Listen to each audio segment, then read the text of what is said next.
Christmas Eve, the city blanketed in fresh snow. Natasha Reed, 30-year-old CEO of Tech Vision, stood alone in her penthouse apartment overlooking Chicago's glittering skyline. The panoramic windows framed a perfect winter postcard. Streets transformed into white ribbons, buildings twinkling with holiday lights, countless windows glowing with family gatherings. Everyone had somewhere to belong tonight. Everyone except her. Her reflection stared back. Perfectly tailored black dress, carefully applied, makeup hair pulled into a precise chignon. A CEO even on Christmas Eve. Her phone vibrated against the marble countertop, her mother's name illuminating the screen. Natasha's stomach tightened as she answered. "I'm so sorry, sweetheart. The airport's shut down completely. This snowstorm has grounded every flight heading your way. I've tried everything, but there's no way I'll make it tonight." Her mother's voice cracked with genuine disappointment. Natasha maintained her composure, the same tone she used when quarterly projections fell short. "It's fine, Mom, I understand. Safety first. We'll reschedule." She glanced at the dining table set for two with fine china and crystal glasses that would now be packed away unused. Once alone again, Natasha stared at the elegant spread of catered food she'd ordered. The sight of it, enough for two, now excessive for one, crystallized the emptiness around her. 12,000 square feet of premium real estate and nowhere to hide from the solitude. This was her choice, her deliberately constructed life. Success measured in acquisitions and valuations, not holiday gatherings or family photos. The penthouse felt suffocating suddenly. Without conscious decision, she grabbed her cashmere coat and designer boots. Her reflection in the elevator's polished doors looked foreign to her, a woman who had everything and no one to share it with. The doorman's surprised expression as she crossed the marble lobby confirmed how unusual her departure was. "Miss Reed, everything all right? You're heading out on Christmas Eve. Just need some air, Thomas. The storm's let up. They're saying it'll pick up again after midnight, ma'am. Be careful out there." The cold air struck her face with cleansing sharpness as she stepped outside. Christmas lights refracted through snowflakes, creating miniature prisms. Natasha had no destination in mind, only the need to escape the silence of success. Her Maserati responded with purring precision as she navigated the unusually empty downtown streets. She found herself heading toward Michigan Avenue, where a few high-end stores might still be open for desperate last-minute shoppers. Perhaps she could find something special for her mother when she eventually visited, an excuse she recognized to not be alone with her thoughts for a few more hours. A small shopping plaza several blocks from her usual haunts remained illuminated, its windows decorated with elaborate holiday displays. Vintage toys and collectibles. The hand-painted sign promised special Christmas Eve hours until 9 p.m. The window displayed mechanical toys in wooden trains that seemed from another era. Nothing digital, nothing that required batteries. On impulse, Natasha parked and walked toward the warm glow of the storefront. The bell above the door announced her arrival, though the elderly shopkeeper barely looked up from his conversation with the only other customer. A man in his early 30s with broad shoulders beneath a worn winter coat that had clearly weathered many seasons. Beside him, bouncing with barely contained excitement, stood a little girl around 6 years old, her dark hair in slightly uneven pigtails, one shorter than the other. "Sorry, folks. I was just explaining to this gentleman that our card reader's down. Cash only tonight, what with the storm interfering with the connection and all." The shopkeeper's apologetic tone carried genuine regret. The man's face fell as he fished through his wallet, counting bills and loose change. Next to a beautifully crafted miniature toolkit on the counter, the little girl's expectant expression began to waver. The man spoke softly to her. "Emma, sweetheart, we might need to come back after Christmas. Mr. Peterson's machine isn't working. But Daddy, you promised Santa would bring me tools like yours so I can fix things too." The disappointment in the child's voice carried across the quiet store. The father knelt down to her level, his voice gentle but strained. "I know, Em, it's just that the machine—" His words trailed off as he glanced back at his nearly empty wallet. Natasha found herself studying the man's face, the deep fatigue lines around his eyes, the stubble that spoke of long hours and little time for self-care, yet the incredible gentleness with which he addressed his daughter. Something about him seemed vaguely familiar. The recognition hit her suddenly. David Miller, the maintenance manager from her company's main office building. She passed him almost daily in the lobby or elevator. yet had never truly looked at him before. He was simply part of the building's operations, another uniform that kept her corporate machine running smoothly. But here, kneeling before his daughter, he was transformed into something more human than the name-tag staff member who occasionally nodded respectfully when she passed.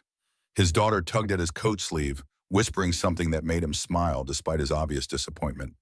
The intimacy of that small exchange made Natasha feel like an intruder. She turned away, pretending to examine a display of vintage music boxes while they finished their conversation.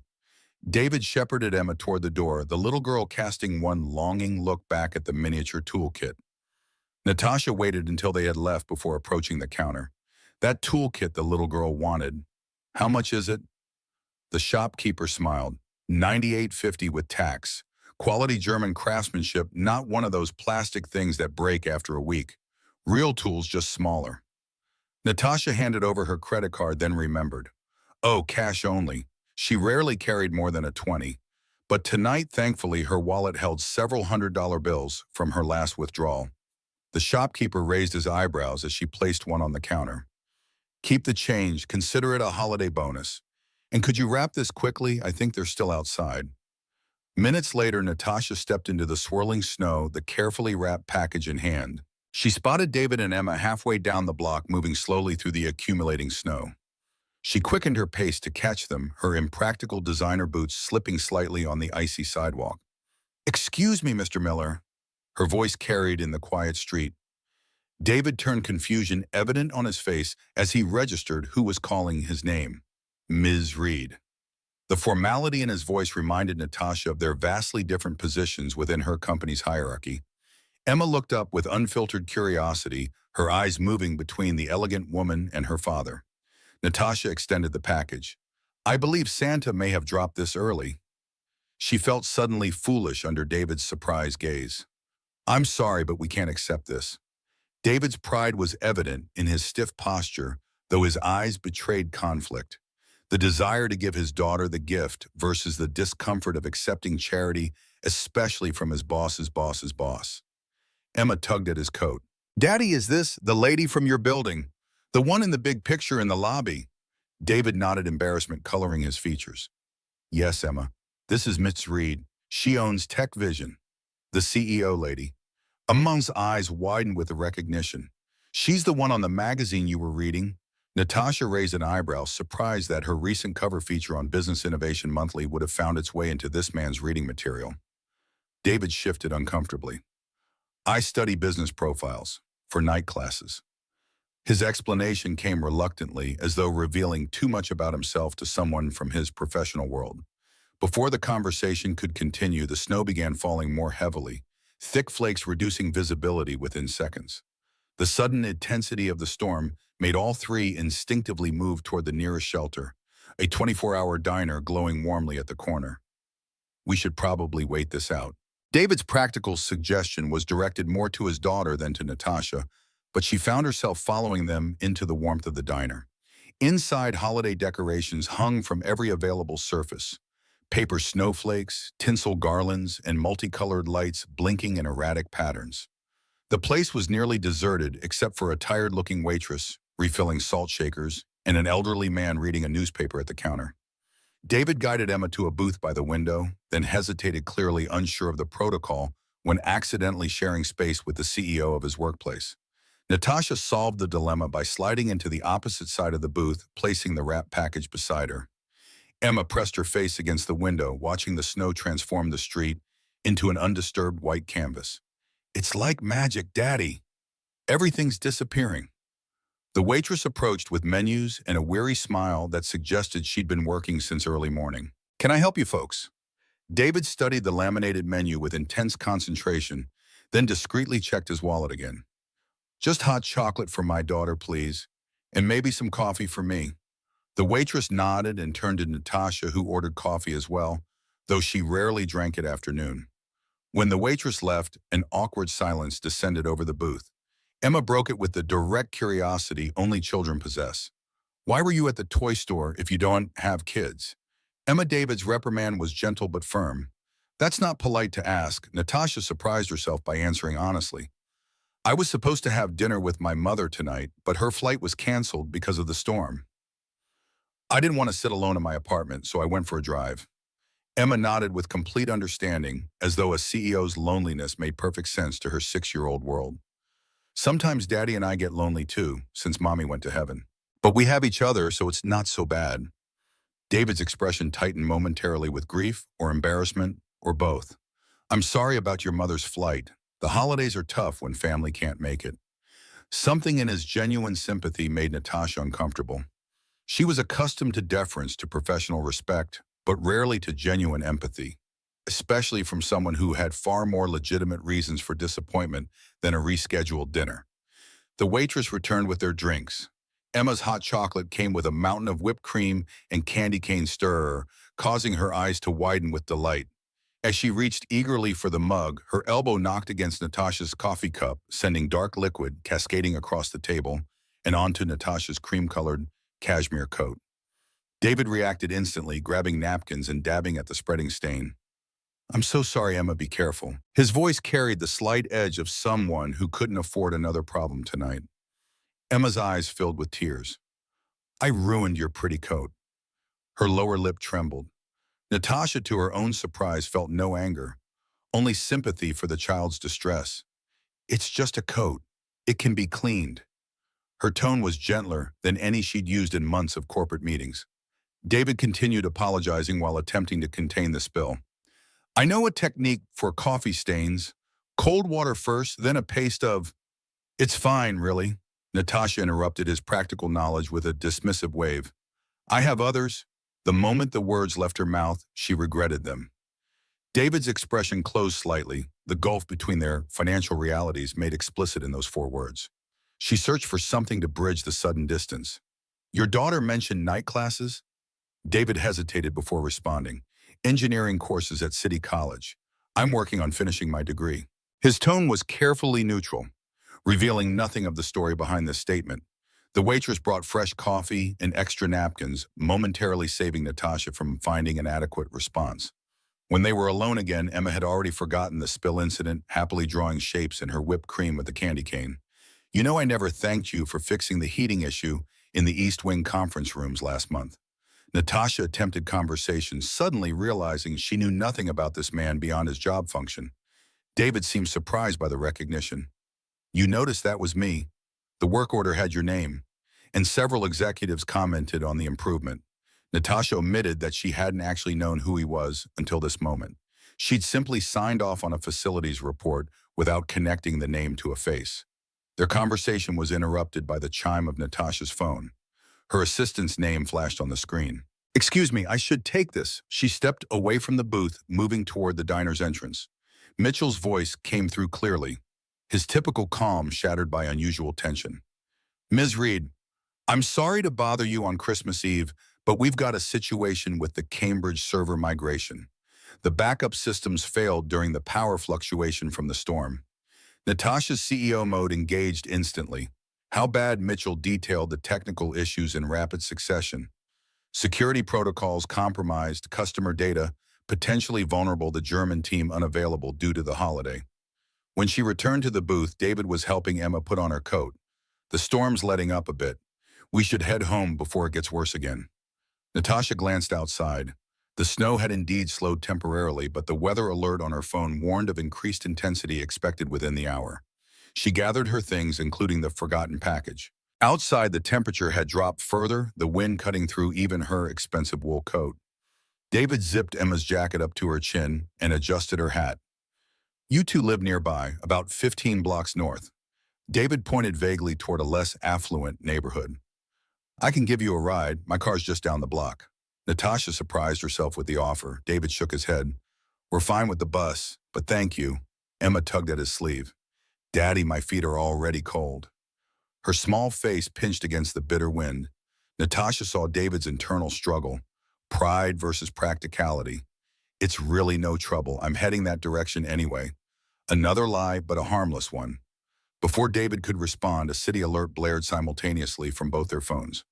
Emergency notification. All public transportation suspended effective immediately due to dangerous conditions. Residents advised to seek shelter. Looks like your decision's been made for you. Natasha nodded towards her car parked under a rapidly disappearing layer of fresh snow. They trudged through the accumulation, Emma giggling as she struggled through drifts nearly to her knees. Inside the Maserati's leather interior, Emma's eyes widened. Your car is fancy, like in movies. Her breath fogged the window as David gave quiet directions, each one taking them further from Natasha's lakefront neighborhood toward the working-class areas northwest of downtown. When they reached the address, a modest but well-maintained apartment building, Natasha turned into the small parking area. But as she shifted to park, the engine made an unusual sound before going completely silent. That doesn't sound good. David's assessment came from professional experience rather than concern. Natasha tried the ignition again. Nothing. Not even the instrument panel lights responded. The luxury vehicle had become an expensive, useless sculpture in the snow. David opened his door. Let me take a look. It might be something simple. In this weather, Natasha's skepticism was evident. I'm already cold. Might as well be useful. His practical approach left no room for argument. While David examined the engine, Emma chatted happily in the back seat, seemingly unconcerned about their situation. Your hair is really pretty. Do you do it yourself or does someone else do it? I go to a salon. Natasha found herself engaged in conversation with a 6-year-old about hair care routines and favorite colors. Minutes later, David returned, snow dusting his shoulders and hair. It's the electrical system. Probably weather-related, but not something I can fix here without tools. His breath formed clouds in the frigid air. I'll call for assistance. Natasha reached for her phone only to find it unresponsive. Battery drained from the constant emergency alerts and her earlier business call. The wind had picked up on driving snow horizontally across the parking lot. Emma shivered visibly despite her winter gear. David made a decision with the quick certainty of a parent accustomed to solving problems. You should come up to our apartment until help arrives. It's warm and Emma needs to get inside. His tone made it clear this was about his daughter's comfort, not an invitation he would have otherwise extended. The building's entrance was modest but clean, the lobby functional without decoration except for a small artificial tree with handmade ornaments. David led them up 2 flights of stairs, explaining the elevator was temperamental in extreme weather. Their apartment door opened into a living space that immediately struck Natasha with its warmth, not just in temperature, but in feeling. Where her penthouse was designed with architectural precision and aesthetic minimalism, this space was clearly designed for living. A comfortable sofa faced a small television. Bookshelves overflowed with diverse titles, and Emma's artwork adorned the refrigerator. It's not much, but it's home. David's unnecessary apology highlighted his awareness of how different this must be from Natasha's usual surroundings. Emma had already shed her outer layers and was showing Natasha her favorite stuffed animal, a well-loved teddy bear missing one eye. His name is Rocket because Daddy says I zoom around like a rocket ship. While Emma chattered, Natasha noticed something unexpected on the living room wall. Technical drawings professionally framed. Complex mechanical systems rendered with precision and creativity. She moved closer, recognizing an innovative HVAC design unlike anything she'd seen before. Did you draw these? Her question interrupted Emma's monologue about Rocket's adventures. David nodded, a hint of pride breaking through his reserved demeanor. Engineering designs. Just ideas I work on sometimes. These are remarkable. The efficiency modifications alone could reduce energy consumption by 30%. Natasha's engineering background, something she rarely discussed in her current role, allowed her to appreciate the technical brilliance of the designs. Surprise flickered across David's face at her knowledgeable assessment, closer to 40 actually in the right implementation. The slight animation in his voice revealed genuine passion. Emma tugged at Natasha's hand. Do you want to see my drawings too? I make machines like Daddy, but mine have more colors. Before Natasha could respond, her attention was captured by another framed document partially visible behind the Christmas tree. A patent application form. The glimpse of technical language in David's name confirmed this wasn't just hobby sketching, but serious innovation. David noticed her gaze and subtly shifted position to block the document from view. I should check the weather updates. See when you might be able to get assistance for your car. The apartment's warmth and the unexpected glimpse into David's hidden talents created a strange dissonance for Natasha. This maintenance manager, a man she'd barely noticed despite passing him countless times, possessed an intellect and creativity that had remained completely invisible to her corporate radar. Emma had disappeared into another room, returning with an armload of colorful drawings. Looking at you, Ms. CEO lady, do you want hot chocolate? We have the kind with little marshmallows. Her excitement at having a guest was palpable. David checked his watch. Actually, Em, it's getting late. You should get ready for bed so Santa can come. But Daddy, it's Christmas Eve and Ms. Reed is stuck here. We can't just make her sit alone while I'm sleeping. That would be horrible manners. Emma's genuine concern for Natasha's emotional well-being was delivered with comical seriousness. I'm sure Mrs. Reed would prefer to wait downstairs in the lobby. Someone will come for her car soon. David's suggestion carried the clear message that he was uncomfortable extending this unexpected encounter. Emma's face fell. But she'll be all alone on Christmas Eve. Her voice dropped to a whisper as she pulled her father down to her level. Remember what Mommy always said about Christmas? No one should be alone when there's room at the table. The mention of his late wife visibly affected David, a flash of grief crossing his features before he composed himself. Emma was watching him with complete certainty that her argument was unassailable. Natasha intervened. Really, I don't want to impose. I can call a car service once my phone charges. She began reaching for her coat. Emma stepped between Natasha and the door with the determination of a tiny guardian. I made a Christmas wish that no one would be lonely tonight. If you leave, my wish won't come true. Her logic was delivered with absolute conviction. David ran a hand through his hair, caught between his daughter's heartfelt plea and the awkwardness of having his CEO in his modest home. Emma continued her campaign, turning to Natasha with earnest eyes. Santa already knows you're here. If you leave now, he might get confused about where to bring your presents. Natasha found herself charmed by the child's concern. My presents will still find me at home, I'm sure. Emma shook her head with the certainty of one who understood the true rules of Christmas. Santa brings extra special gifts when people share Christmas. That's how the magic works. David sighed in surrender. If Ms. Reed wants to stay until her car situation is resolved, she's welcome. His tone suggested he expected Natasha to decline. To his evident surprise, Natasha found herself reluctant to venture back into the storm when her only destination was an empty penthouse. If you're sure it's no imposition, I would appreciate waiting until the weather improves. Emma's triumphant smile suggested she'd never doubted this outcome. I'll get the special Christmas mugs. While Emma busied herself in the kitchen, under David's supervision, Natasha took the opportunity to examine more of the technical drawings on the wall. One detailed an innovative heating system with remarkable efficiency specifications noted in precise handwriting. When David returned with steaming mugs, Natasha gestured toward the drawings. These heating system modifications, they look like they'd solve the persistent temperature regulation problems we've had in the East Wing of the Tech Vision building. David's expression remained carefully neutral. Possibly, the current system is outdated and wasn't designed for the building's expanded capacity. Have you shown these designs to facilities management? Natasha's question was professional curiosity now, not just polite conversation. A slight tightening around David's eyes was the only indication of discomfort. Not my place. I implement approved solutions, not suggest alternatives. His response was measured, revealing the careful boundaries he maintained between his role as maintenance manager and his evident capabilities as an engineer. Emma returned carrying mugs with extreme concentration, tongue caught between her teeth with effort. I brought Christmas cookies too. She set down a plate of slightly misshapen sugar cookies decorated with enthusiastic if imprecise frosting designs. I helped make them, Emma announced proudly. Daddy did the baking, but I did all the decorating. They're beautiful. Natasha accepted a cookie shaped approximately like a star, though one point was significantly longer than the others. The simple domestic scene, in cookies and hot chocolate on Christmas Eve, highlighted how long it had been since Natasha had experienced anything similar. Her Christmases for the past 5 years had been elegant but sterile affairs. Expensive restaurants, or catered events that checked the holiday obligation box without requiring emotional involvement.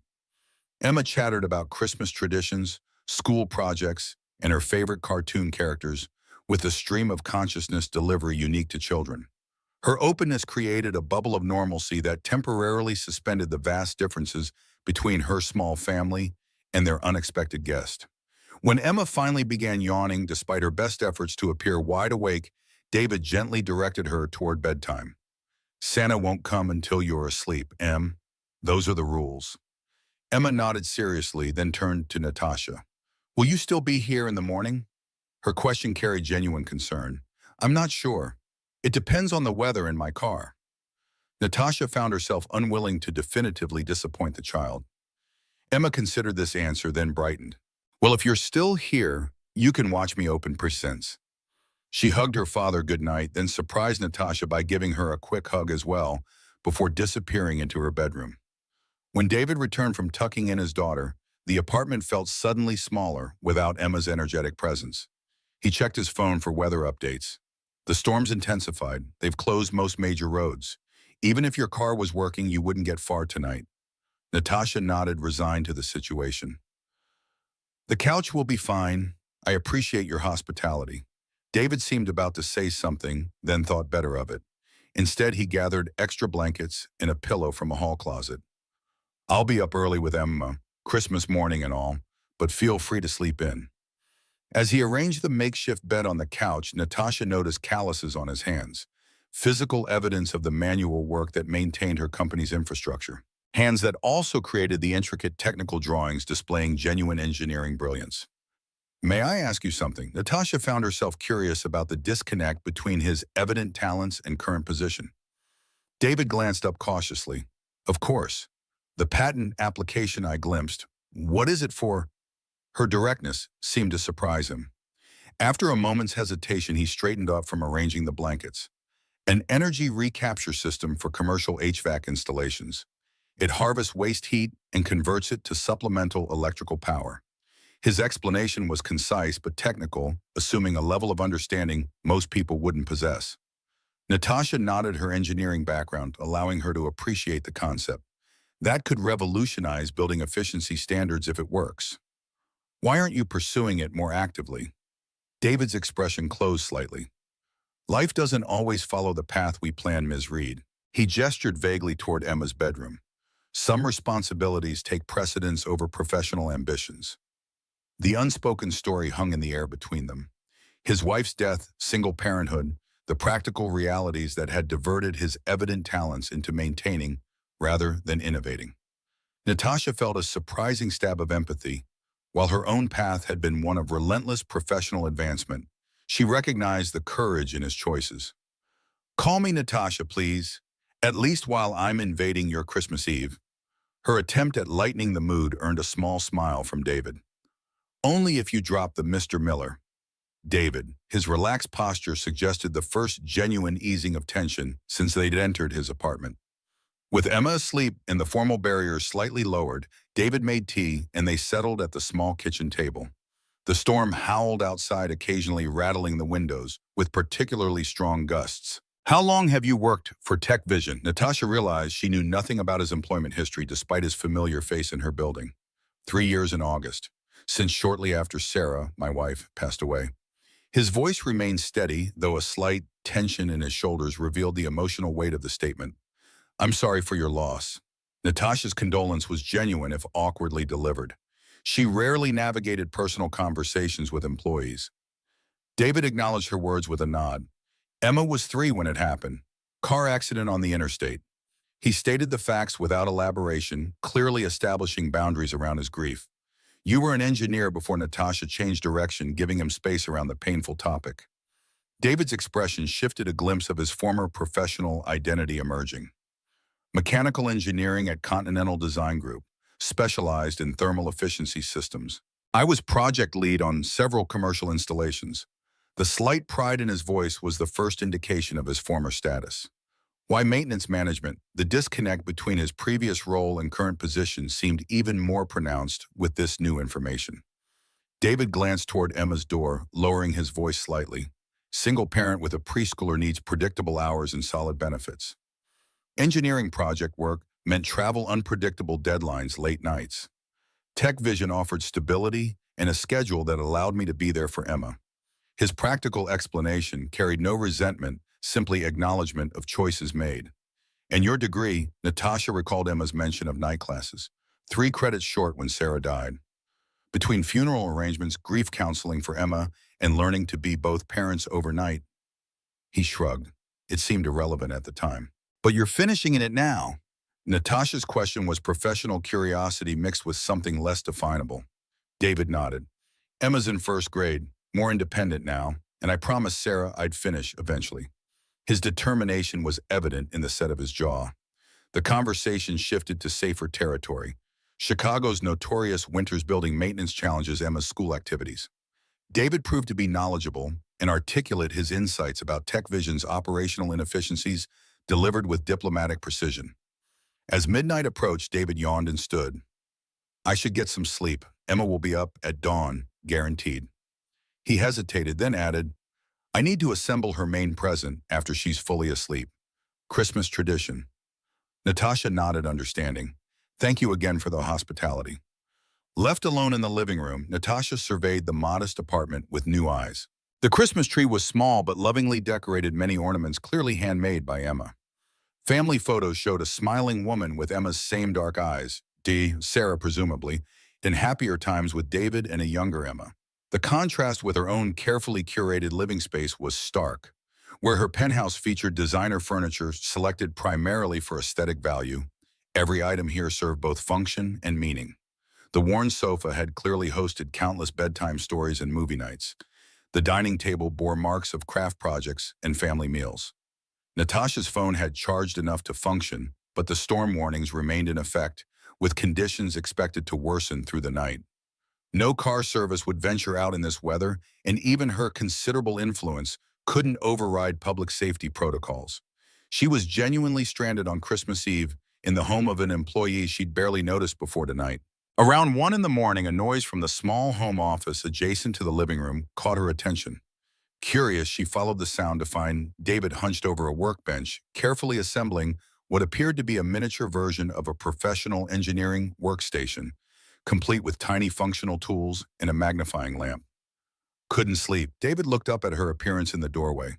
Unfamiliar surroundings. Natasha gestured toward his project. That looks impressive. David's expression softened with paternal pride. Emma's been asking for real tools like Daddy's for months. This is adjustable for her height as she grows. His hands moved with practiced precision as he tightened microscopic screws. You made this yourself. The craftsmanship was evident in every detail. David nodded. Designed it too. Couldn't find anything commercially available that wasn't plastic junk or dangerously adult-sized. His focus remained on the delicate assembly.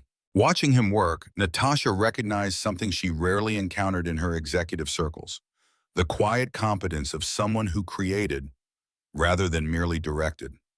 David's hands moved with certainty born of practical experience, translating concept into reality through physical skill rather than delegation. Your patent application, how far along is it? Her question broke a comfortable silence.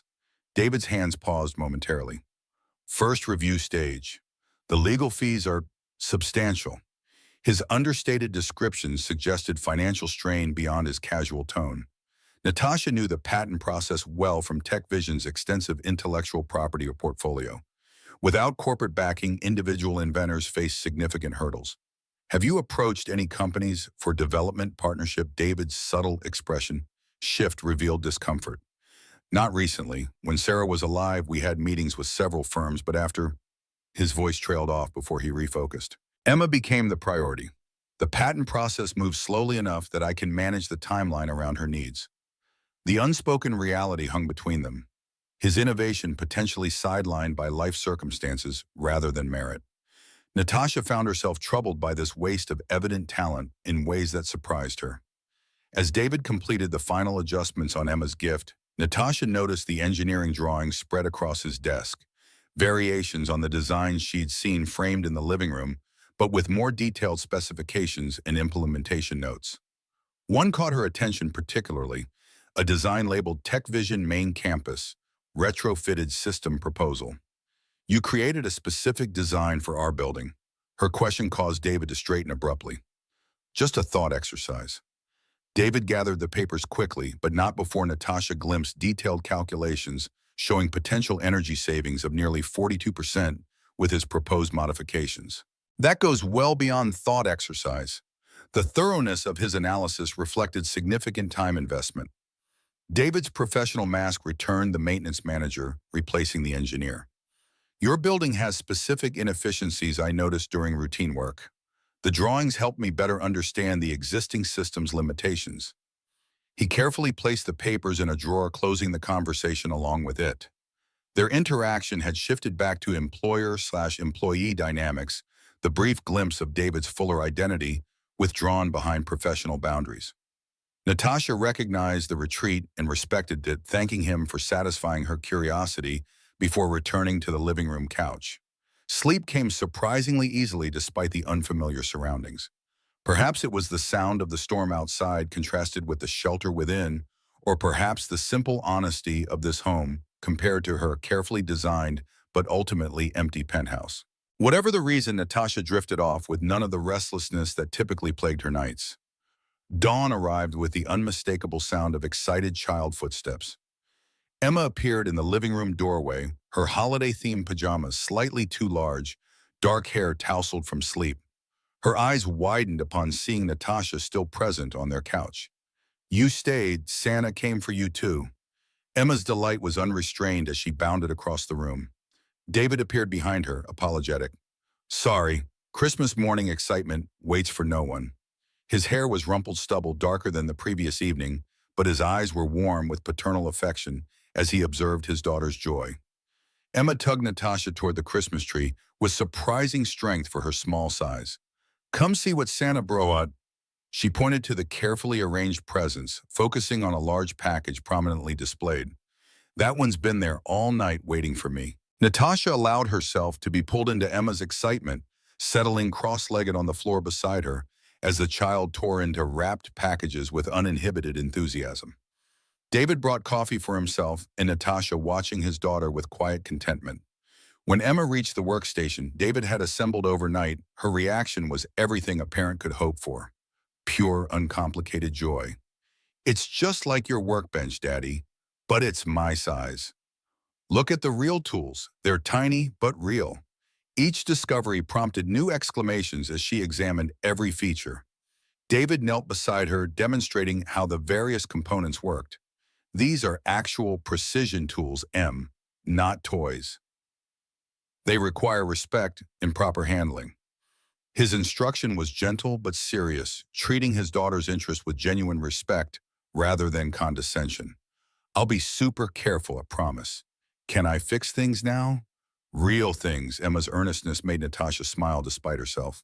"We'll start with simple projects." David's patient explanation of progressive skill development reflected his engineering mindset applied to parenting. As Emma organized her new tools with intense concentration, David noticed Natasha observing them. She's been fascinated by how things work since she could crawl. His pride was evident in the slight smile that transformed his typically reserved expression. The scene before her, father and daughter sharing not just genetic resemblance, but genuine intellectual connection, stirred something unexpected in Natasha. Her own father had departed when she was younger than Emma, leaving only vague memories and an emptiness she'd filled with academic and professional achievement. Emma suddenly remembered something, darting to her bedroom and returning with a small, clumsily wrapped package. "I made this for you, since you're here for Christmas." Her announcement came with such certainty that Natasha wondered when the child had managed to wrap this gift. David looked equally surprised. "When did you do that, Em?" "Last night after bedtime." Emma's matter-of-fact confession about her nighttime activities made David shake his head with amused resignation. The package contained a bracelet made of colored yarn and plastic beads clearly crafted with childish determination rather than skill. Natasha slipped it onto her wrist with genuine appreciation. "Thank you, Emma. It's beautiful. I made the pattern special." Emma pointed to the arrangement of beads. "Blue for winter, green for Christmas trees, and silver because Daddy says you're an important business lady, and important business ladies like shiny things." Her explanation revealed both thoughtfulness and her absorption of cultural gender assumptions. David winced slightly at having his generalizations repeated, but Natasha laughed, genuinely charmed by the child's straightforward assessment. "This is the most meaningful gift I've received in years." Her honesty surprised even herself. While Emma arranged her presents in order of perceived importance, David checked the weather reports on his phone. "Roads are being cleared, but it'll be hours before they're fully operational. Your car will need a tow regardless." He delivered this practical assessment while preparing a simple breakfast, moving efficiently in the small kitchen. I should call for assistance. Natasha reached for her phone, conscious that she'd already imposed on this small family's Christmas longer than appropriate. Emma looked up from her organizing with alarm. But you have to stay for Christmas pancakes, it's tradition. Her distress at the potential breach of holiday protocol was genuine. David added gently, the pancakes are non-negotiable, I'm afraid, family rule. His inclusion of Natasha in this family rule seemed to surprise him as much as her, a slight flush coloring his neck as he turned back to the stove. The domesticity of the scene, David cooking while Emma chattered about her gifts, created an odd displacement for Natasha. Her usual Christmas day involved catching up on work emails before her mother arrived for a polite dinner at an upscale restaurant. The genuine warmth of this simple celebration highlighted what her carefully constructed life lacked.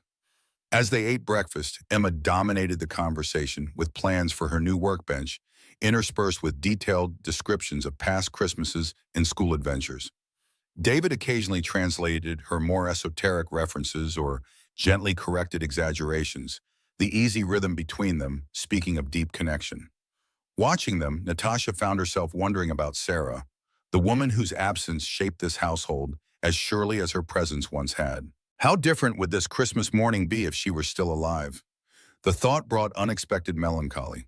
Emma seemed to sense this shift in mood with a child's intuition. Are you sad because you're not with your family? Her directness momentarily startled Natasha. Before she could formulate an appropriate response, Emma continued, when I get sad about mommy not being here, Daddy says it's okay to feel two things at once, happy about now and sad about missing someone. Her wisdom, clearly absorbed from David's thoughtful parenting, carried surprising insight. That's very true. Natasha found herself responding with unusual honesty. Sometimes I get so busy I forget to feel either one. David watched this exchange with quiet attention, neither interrupting nor directing it. The space he gave his daughter to navigate complex emotional territory reflected confidence in her emotional intelligence that many parents lacked. After breakfast, Emma insisted on demonstrating her new tools by disassembling a broken alarm clock David produced from a drawer of items awaiting repair.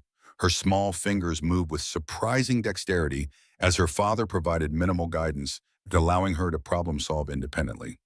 Natasha's phone chimed with multiple notifications as cellular service improved with the storm's passing. Dozens of emails from her executive team, several voicemails from Mitchell about the server crisis, and a text from her mother checking that she was safe during the storm. Reality intruded on the bubble of this unexpected Christmas morning. I need to handle some work emergencies. The TechVision servers went down during the storm. Her explanation was directed to David, though Emma looked up with interest. Like when Daddy fixes the big computers at work. Emma's association of her father with important technical solutions revealed how he'd framed his maintenance role to preserve dignity in his daughter's eyes. Very similar. Natasha smiled at the comparison before stepping into the kitchen for privacy as she returned her assistant's call. Mitchell answered immediately, relief evident in his voice. Ms. Reed, thank goodness. We've got the European team online, but they're having trouble accessing the backup protocols without your authorization. The crisis required immediate executive decisions that had awaited her availability.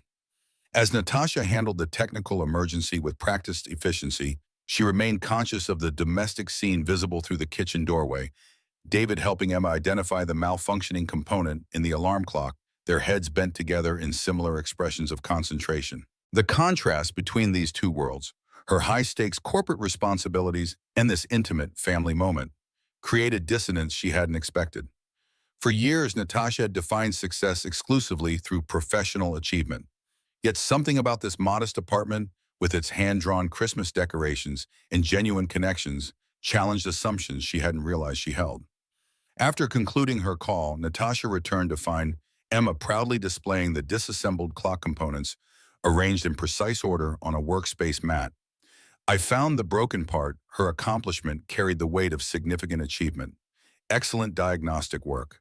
Natasha's praise used the professional terminology she would with her engineering team, treating Emma's accomplishment with genuine respect rather than condescension. Emma beamed at the adult acknowledgement before turning serious. Do you have to go fix your computers now? The question carried more weight than its simple wording suggested. Natasha checked the weather app on her phone, noting road conditions were improving. I should probably call about my car soon. David nodded, understanding, already reaching for his phone. I'll contact the building's towing service. They should be operational by now. His practical response acknowledged the inevitable conclusion to their unexpected connection. As he made arrangements, Emma approached Natasha with surprising solemnity for a 6-year-old. I'm glad you got stuck in the snow with us. Her simple statement carried genuine emotion. I am too, Emma. Natasha's response came with unexpected sincerity. This has been the most memorable Christmas I've had in many years. Emma considered this with serious concentration. Maybe next Christmas, you could come on purpose instead of by accident. Her invitation, offered with childish directness, carried implications neither adult seemed prepared to address. David returned with practical information that sidestepped his daughter's suggestion. They can tow your car to the dealership, but it won't be serviced until after the holiday. The city's sending a plow through our neighborhood within the hour, so rideshare services should be running again soon. The impending departure created awkward awareness of their unusual circumstance. CEO and maintenance manager, thrown together by chance on Christmas, now returning to their respective worlds in hierarchical distance. Natasha gathered her belongings, including Emma's handmade bracelet, which she carefully secured around her wrist. Thank you both for your hospitality. My Christmas would have been far less pleasant stranded alone in my car. David's response was polite but reserved, the maintenance manager reasserting professional boundaries. Happy to help, Ms. Reed. His reversion to formal address signaled the end of their brief connection outside workplace roles. Emma, however, maintained her straightforward approach, hugging Natasha impulsively. I'll show you my fixed clock next time I see you at the big building. Her assumption of continued personal interaction revealed the gap between adult understanding of social hierarchies and a child's simpler view of human connections. As Natasha prepared to leave, her attention was caught by the patent application still visible on David's desk. Your heating system design, would you be open to discussing it in a more official capacity after the holidays? Her question bridged personal and professional worlds uncomfortably. David's surprise was evident, though quickly masked. It's still in development, not ready for formal presentation. His caution suggested previous disappointments, or perhaps simple realistic assessment of corporate interest in employee innovations. I'd like to see it anyway. As an engineer, not just a CEO, Natasha's clarification acknowledged his expertise in a way their previous professional interactions never had. Before David could respond, Emma intervened with absolute confidence. Daddy's invention is amazing. It makes buildings stay warm without wasting heat. He explained it to me with ice cream. Her advocacy for her father carried complete certainty in his brilliance. David's expression softened at his daughter's support, perhaps after the new year. His cautious acceptance acknowledged the opportunity while maintaining professional distance. As Natasha waited for her rideshare at the building entrance, the events of the past 18 hours seemed increasingly surreal. Had it not been for the handmade bracelet still around her wrist, she might have questioned whether the entire experience had been some strange holiday-induced hallucination. The unexpected intimacy of sharing Christmas morning with this small family had revealed aspects of herself long submerged beneath professional ambition. Watching David's patient guidance of Emma's curiosity had stirred memories of her own early passion for engineering, before corporate advancement became her singular focus. More unsettling was the recognition of what her success had cost her. The Reed Technologies penthouse contained every luxury money could buy, but nothing comparable to the simple joy was evident in Emma's exclamations over homemade pancakes, or the quiet satisfaction in David's expression as he watched his daughter learn. As her car arrived, Natasha found herself reluctant to leave this modest building for her empty penthouse. Something fundamental had shifted in her perception, not just of David Miller, whose hidden brilliance she'd completely overlooked, but of success itself and how narrowly she'd defined it. The driver navigated freshly plowed streets as Natasha responded to critical emails, corporate responsibilities already reclaiming her attention. Yet Emma's parting words echoed persistently. Maybe next Christmas you could come on purpose instead of by accident. The question contained wisdom beyond the child's understanding, about intention versus circumstance, about the choices that shaped lives beyond professional achievements. As Chicago's skyline came into view, Natasha found herself considering possibilities that would have seemed inconceivable 24 hours earlier.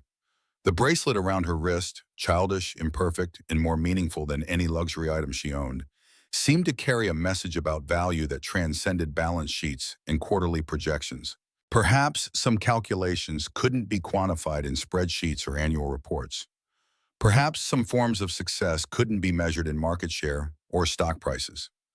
As her car approached the gleaming tower housing both her company headquarters and her penthouse residence, Natasha made a decision that surprised even herself. Instead of continuing home, she directed the driver to drop her at the office entrance. The server crisis provided convenient justification, but her motivation ran deeper. David's innovative designs deserve more than casual dismissal or bureaucratic obstruction. If TechVision Systems truly saw for the inefficiencies his drawings addressed, professional obligation demanded she investigate. And if her interest carried personal dimensions as well, appreciation for unexpected kindness, recognition of overlooked talent, or simple human connection on a holiday designed for exactly that, perhaps those motivations weren't entirely inappropriate either. Christmas Day found Natasha Reed at her executive desk rather than her empty penthouse reviewing building systems documentation with newfound interest, while occasionally touching the handmade bracelet that reminded her of a different kind of Christmas entirely. One where connection outweighed acquisition and where the value of individuals transcended their position on an organizational chart. The following 3 days pulled Natasha back into TechVision's crisis management with relentless efficiency. Server restoration security protocols, damage assessment. The technical emergency demanded her complete focus, allowing little time for reflection on the unexpected Christmas interlude. Yet Emma's handmade bracelet remained on her wrist, an incongruous splash of childish color against her designer suits. On the 4th day, with systems stabilized and European partners reassured, Natasha found herself standing at her office window, staring down at the city below.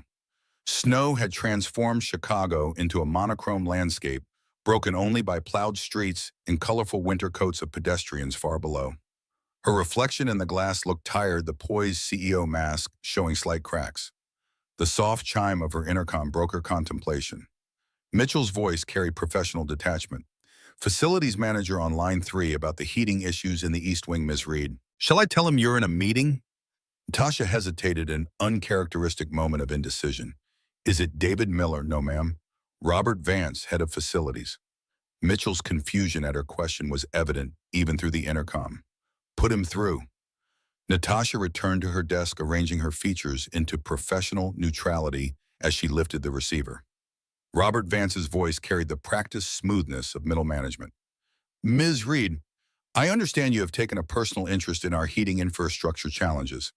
While I appreciate executive attention to operational matters, I wanted to clarify that we have established vendors and protocols for system upgrades. The careful territorial defense beneath his polite phrasing was unmistakable. Natasha let silence stretch for 3 calculated seconds before responding. Mr. Vance, I've reviewed the system performance metrics for the past 18 months. The East Wing inefficiencies have persisted despite 3 contractor interventions at considerable expense. I'm exploring alternative solutions. Vance's tone shifted to cautious agreement. Of course, we're always open to improvements. I can have our primary HVAC contractor prepare a comprehensive proposal by next quarter. Natasha tapped her pen against her desk calendar, a rare physical manifestation of impatience. I'd like to see all previous proposals that have crossed your desk in the past year, including any submitted by internal personnel. The slight pause before Vance's response confirmed her suspicion. I don't recall any internal submissions of significance, Ms. Reed. Our maintenance team focuses on implementation rather than design. Nevertheless, I'd like to review everything by tomorrow morning. Natasha ended the call before Vance could construct further obstacles, then immediately dialed Mitchell's extension. Find everything we have on David Miller in HR files, educational background performance reviews, project notes, and get me the complete maintenance records for the East Wing HVAC system. Mitchell's efficiency matched her urgency. The requested files appeared in her secure inbox within the hour, creating a digital portrait of a man she'd barely noticed before Christmas Eve. David Miller's employment record confirmed his background at Continental Design Group, where he'd led implementation teams for commercial energy systems across 3 states. His Tech Vision hiring documentation included letters of recommendation praising his technical expertise with a single notation about family circumstances necessitating schedule stability. More revealing were the maintenance logs, dozens of documented temperature issues in the East Wing, with David's detailed notes suggesting systemic design flaws rather than isolated component failures. Yet none of his observations had translated into formal improvement proposals through official channels. A soft knock interrupted Natasha's research. Mitchell entered with additional paper files. These were in the archived proposals cabinet, never digitized. His tone suggested he'd undertaken a significant search. The manila folder contained hand-drawn technical schematics for an improved heating system dated 14 months earlier. David Miller's signature appeared at the bottom alongside detailed cost projections showing potential savings of over $200,000 annually in energy costs for the East Wing alone. A rejection stamp and brief notation from Robert Vance provided the only response: beyond scope of maintenance responsibilities. Retain current vendor relationships.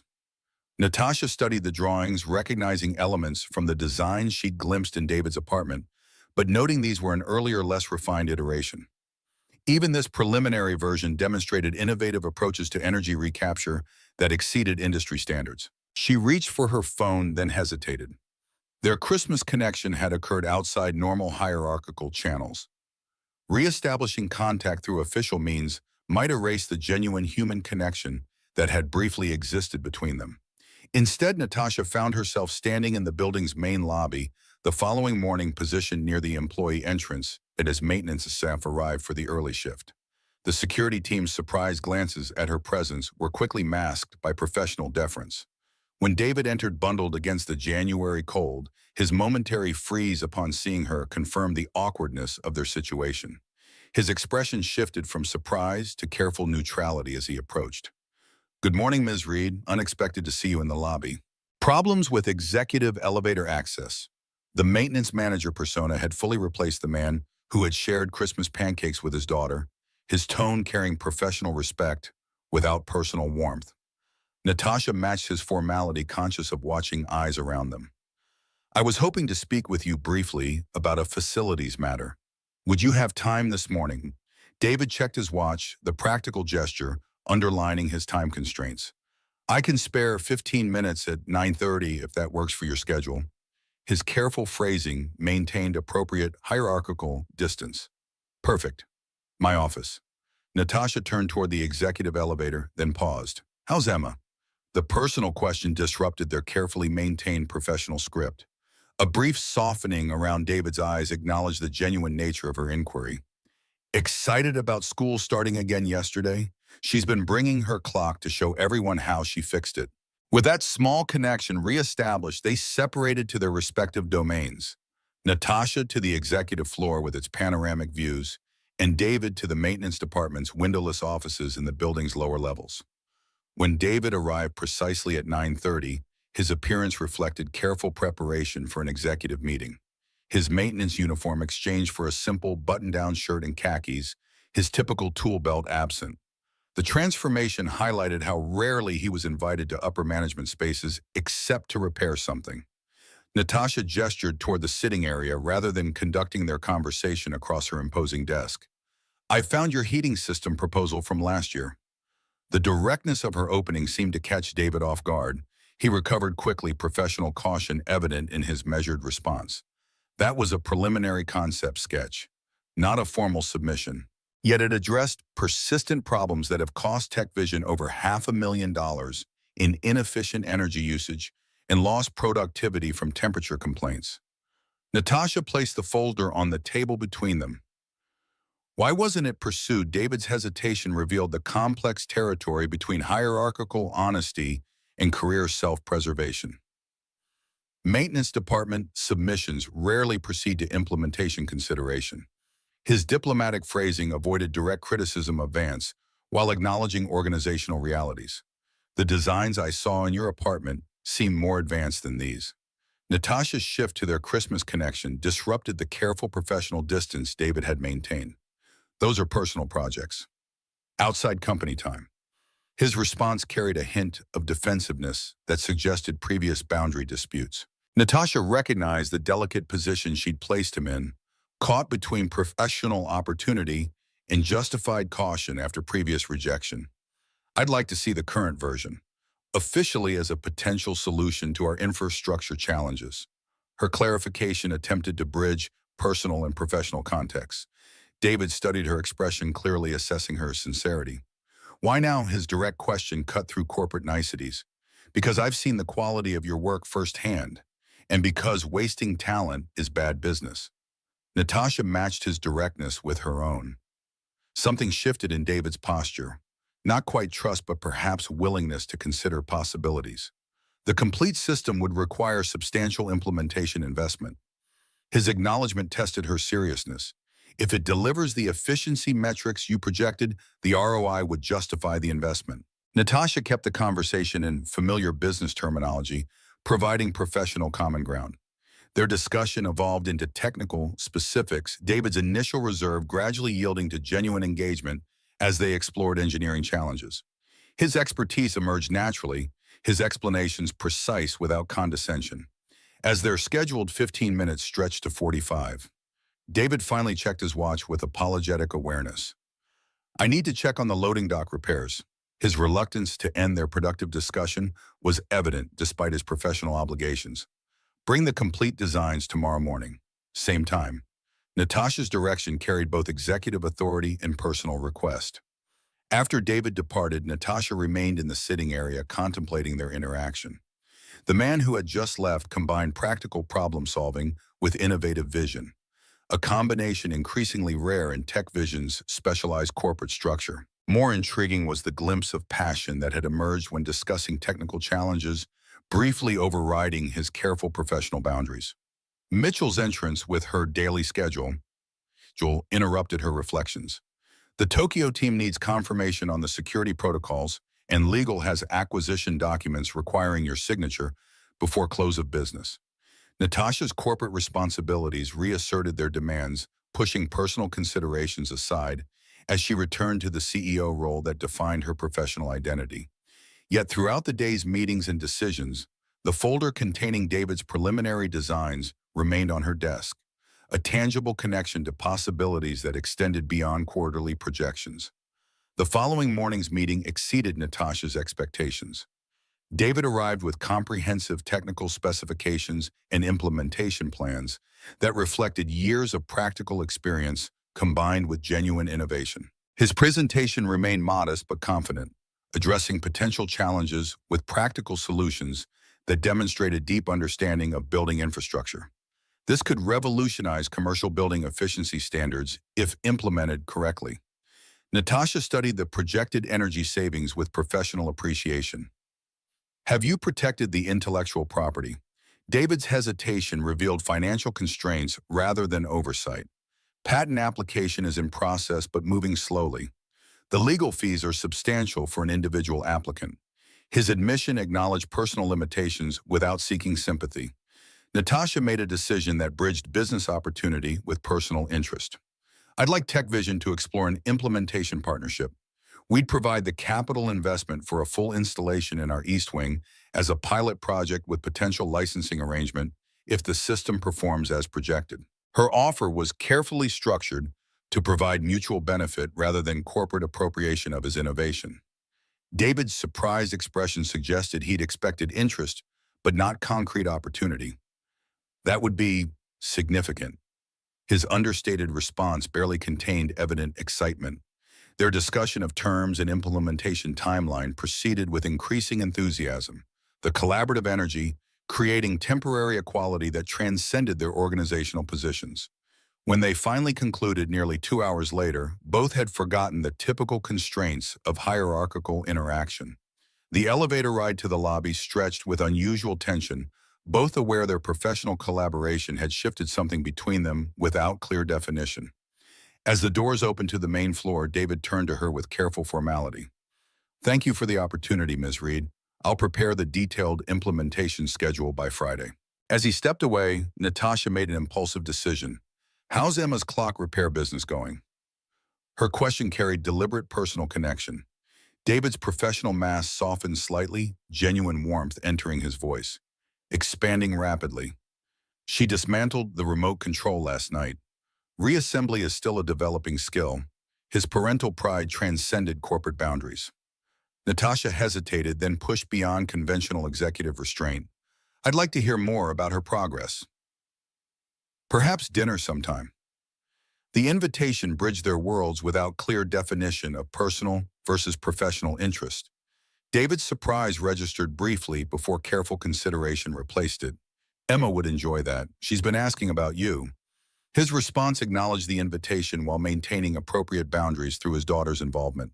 As David disappeared into the building's service quarters, Natasha rode the executive elevator back to her office with unusual awareness of having crossed invisible lines between professional interest and personal connection. The engineering proposal provided legitimate business justification, yet her motivation carried complexity beyond strategic investment.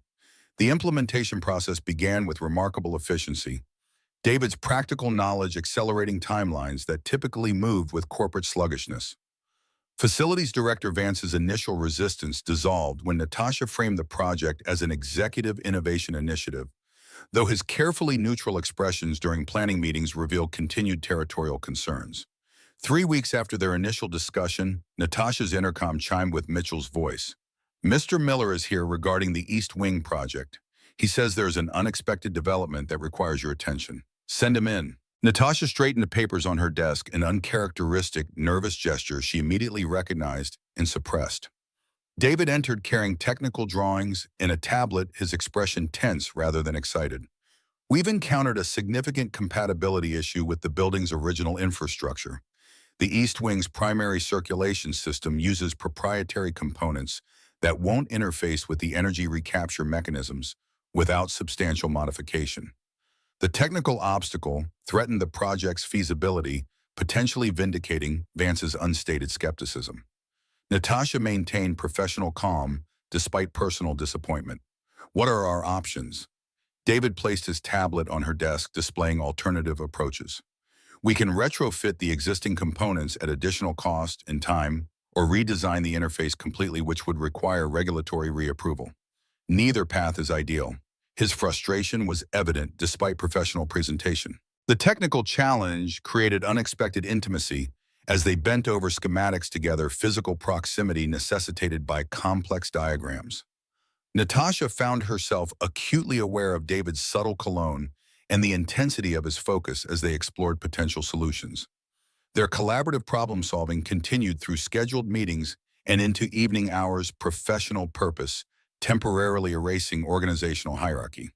When they finally identified a viable modification approach near midnight, the shared victory created connection transcending their formal roles. The maintenance staff break room offered the only available coffee at that hour, forcing Natasha into unfamiliar territory as they celebrated their breakthrough with caffeine in chipped mugs bearing company safety slogans. David leaned against the break room counter, exhaustion softening his usual professional boundaries. Emma would be impressed with our persistence. She believes every problem has a solution if you just take enough things apart. His smile carried genuine warmth. Wise perspective for engineering and life. Natasha's response acknowledged the philosophy's broader application. How is she handling your late nights on this project? David's expression shifted with parental concern. My neighbor watches her when I'm working late. She's understanding but disappointed about postponed father-daughter repair sessions. His admission revealed the personal cost of professional opportunity. The conversation shifted to parenting challenges, and Emma's developing interest creating personal connection without explicit acknowledgement of its unusual nature, given their respective positions. Their comfortable exchange continued until a maintenance worker's arrival for his night shift break reminded them of their corporate context. As February progressed, the implementation phase transformed the East Wing into a construction zone with David coordinating teams of contractors and tech vision engineers. Natasha found legitimate reasons to conduct regular site inspections, their professional interactions gradually incorporating personal elements as David shared Emma's latest adventures in engineering experiments. Their evolving connection remained undefined, more than professional collaboration, but contained within appropriate boundaries. If other executives noticed Natasha's unusual involvement in an infrastructure project, they attributed it to cost-saving potential rather than personal interest in the maintenance manager who had designed it. The weekly project update meetings became highlights in Natasha's carefully structured calendar opportunities for genuine engagement beyond performance metrics and strategic positioning. David's practical problem-solving approach provided refreshing contrast to the political maneuvering that dominated executive discussions. When the installation reached its final phase in early March, David's notification of completion carried unexpected melancholy. Final testing begins tomorrow morning. Barring unforeseen issues, the system should be fully operational by Friday afternoon. His message acknowledged the project's conclusion would remove their primary reason for regular interaction. Natasha stared at his email longer than his technical content warranted, recognizing a crossroads without clear direction. Their professional collaboration had created connection that defied conventional corporate boundaries yet lacked defined path forward once the project concluded. Her phone chimed with Mitchell's reminder about the quarterly board presentation the following day.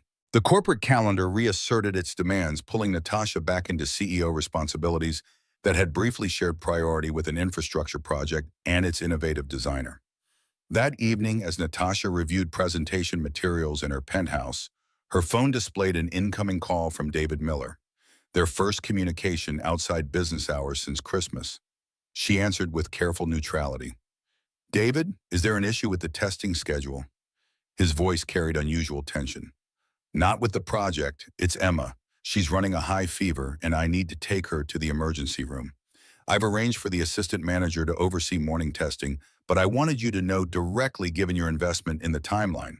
His explanation maintained professional framing despite personal circumstances. "Is there anything you need?" Natasha's question transcended professional boundaries. David's hesitation suggested surprise at her personal concern. "We're managing. Just wanted to ensure project continuity." His attempt to maintain professional distance despite evident worry created unexpected frustration for Natasha. "Please keep me updated on Emma's condition. The testing schedule is secondary." Natasha's prioritization of his daughter's health over project timelines acknowledged the personal dimension of their connection without explicitly defining it. The following day's board presentation proceeded with practiced efficiency, Natasha highlighting TechVision's market position and strategic initiatives with her typical command. When the presentation turned to operational improvements, she featured the innovative energy system being implemented in the East Wing, carefully crediting in-house engineering expertise without specifically naming David. The board's questions focused on projected cost savings and implementation timelines, the human element behind the innovation irrelevant to their financial assessment. Natasha found herself unexpectedly frustrated by the reduction of David's brilliant design to mere numerical projections. As the meeting concluded, Natasha checked her phone for messages, finding a brief update from David Emma, diagnosed with severe strep throat. Responding to antibiotics. Will work remotely monitoring system activation. His message maintained professional focus despite personal crisis. Natasha's response bridged their worlds. Project proceeding on schedule. Tell Emma that fixing people takes priority over fixing machines. Her message acknowledged both professional continuity and personal concern. That evening, rather than returning to her penthouse, Natasha found herself stopping at a bookstore near TechVision headquarters. The children's section offered bewildering variety until a helpful clerk directed her to titles combining storytelling with basic engineering concepts for early elementary ages. Natasha arrived at Chicago Children's Hospital 30 minutes later. The unfamiliar environment of bright colors and child-focused decor creating dissonance with her executive appearance. The reception desk staff regarded her designer suit with mild curiosity as she requested David Miller's daughter's room number. David's surprised expression when she appeared in the doorway reflected genuine shock rather than mere surprise. "Ms. Reed." His formal address highlighted the unexpectedness of her appearance in this personal context. Emma's reaction contrasted with her father's caution. Pure delight despite her obvious illness. "You came to visit me in the hospital." Her excitement transcended professional boundaries with childish directness. Natasha held up the colorful bag from the bookstore. "I heard Chicago's youngest engineer needed some entertainment during repairs." Her phrasing deliberately framed Emma's recovery in technical terms the child would appreciate. Emma's smile illuminated her pale face as she eagerly investigated the bag's contents, each book receiving enthusiastic assessment as David watched with a complex expression balancing gratitude, confusion, and caution. While Emma explored her gifts, David moved closer to Natasha. His voice lowered. "You didn't need to do this." His statement acknowledged the unusual nature of her visit while expressing genuine appreciation. Natasha matched his quiet tone. "I wanted to." Her simple response carried meaning beyond professional obligation. Their conversation shifted to Emma's condition and treatment plan, the medical discussion providing safe territory that acknowledged concern without defining its nature. When a nurse arrived for medication administration, Natasha recognized appropriate departure timing, promising Emma she would visit the famous workbench when the young engineer returned home. In the hospital corridor, awkward awareness of boundary crossing replaced their comfortable exchange at Emma's bedside. David walked Natasha toward the elevator, professional courtesy layered with personal gratitude. "Thank you for coming." It meant a lot to her. His careful wording focused on his daughter, rather than his own response to Natasha's unexpected appearance. "How are you managing the hospital schedule with work responsibilities?" Natasha's question acknowledged the practical challenges of single parenthood during crisis. David's tired smile revealed the strain behind his composed exterior. "1 hour at a time. My neighbor's been bringing changes of clothes and handling school communications. The project monitoring I can do remotely from here." His explanation highlighted both his isolation and determination. The elevator arrived, creating artificial deadline for their interaction. Natasha stepped inside, then held the door open with uncharacteristic hesitation.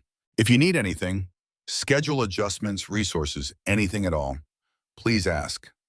My personal cell is faster than email." Her offer deliberately blurred professional and personal support. The elevator doors closed on David's contemplative expression, leaving Natasha with unresolved awareness of having crossed invisible lines without clear definition of territory beyond. The following days established new patterns of connection. David's project updates included brief reports on Emma's recovery alongside system performance metrics. Natasha's responses acknowledged both with equal attention, their communication expanding beyond professional parameters without explicit acknowledgement of its evolution. When Emma was released from the hospital, Natasha sent a small tool set specifically designed for electronics, repair, the accompanying note mentioning anticipated system activation the following week, and suggesting Chicago's youngest engineer might want to witness technological history. The system activation proceeded with anticlimactic efficiency, years of David's theoretical work translated into humming machinery and digital displays showing immediate energy recapture. The engineering team acknowledged the design's elegance with professional appreciation, while facilities staff gradually accepted the new system despite initial resistance to change. Robert Vance's congratulatory email to David, copied to Natasha and other executives, carried grudging acknowledgement without genuine enthusiasm. The project's success had validated innovations he'd previously rejected, creating uncomfortable awareness of overlooked potential. Natasha's response expanded recognition beyond operational success. "This project demonstrates the exceptional talent within our organization when we create pathways for innovation at all levels." Her public acknowledgement of David's contribution without specific naming maintained professional framing while establishing important precedent. The East Wing system's performance exceeded projections during the initial weeks, generating corporate interest that transformed David's position from maintenance manager to emerging asset. Engineering departments that had previously ignored his existence now requested his consultation on efficiency projects, creating unfamiliar visibility within organizational hierarchy. Natasha observed this transformation with mixed emotions. Professional satisfaction at deserved recognition balanced against awareness that increased visibility created new pressures for a single parent, balancing career advancement with family responsibilities. Their professional interactions necessarily decreased as the project concluded, returning them to organizational distance that had been temporarily bridged by collaboration. Yet something fundamental had shifted between them, creating connection that defied conventional corporate boundaries without clear definition. On a Tuesday afternoon in late March, Natasha's carefully structured schedule was interrupted by Mitchell's unusually hesitant notification. "Mr. Miller is requesting a brief meeting at your convenience. He says it's regarding a personal matter rather than the East Wing project. Send him up."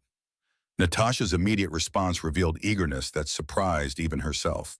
When David entered her office, his expression carried uncharacteristic nervousness beneath professional composure. His careful closure of her office door suggested the private nature of his visit. I received a job offer this morning from Westbrook Engineering, design team lead for their commercial division. His statement carried both pride and uncertainty. Natasha maintained outward calm despite unexpected emotional response to his potential departure. That's a significant opportunity. Her neutral acknowledgement masked complex reaction. David nodded, his expression revealing internal conflict. It would mean relocating to Boston. His statement highlighted the personal implications beyond professional advancement. The unspoken question hung between them. What connection existed to consider in this decision? Their relationship remained undefined, having evolved beyond professional collaboration without explicit personal acknowledgement. David's mention of relocation invited clarification Natasha hadn't prepared to provide. The salary and position would better reflect your capabilities. Natasha's response retreated to safe professional assessment, avoiding personal implications. Emma's been accepted to an excellent school program. They are designed for academically advanced children. David's mention of his daughter's opportunities suggested family considerations outweighed other factors. The silence between them expanded with unaddressed questions about possibilities neither had explicitly acknowledged. Natasha finally broke it with careful neutrality. When would they need your decision? David's response carried the weight of impending change. 2 weeks. They're eager to incorporate the energy recapture system into ongoing projects. His explanation highlighted the professional recognition his innovation had finally received. I wouldn't want Tech Vision to stand in the way of your advancement.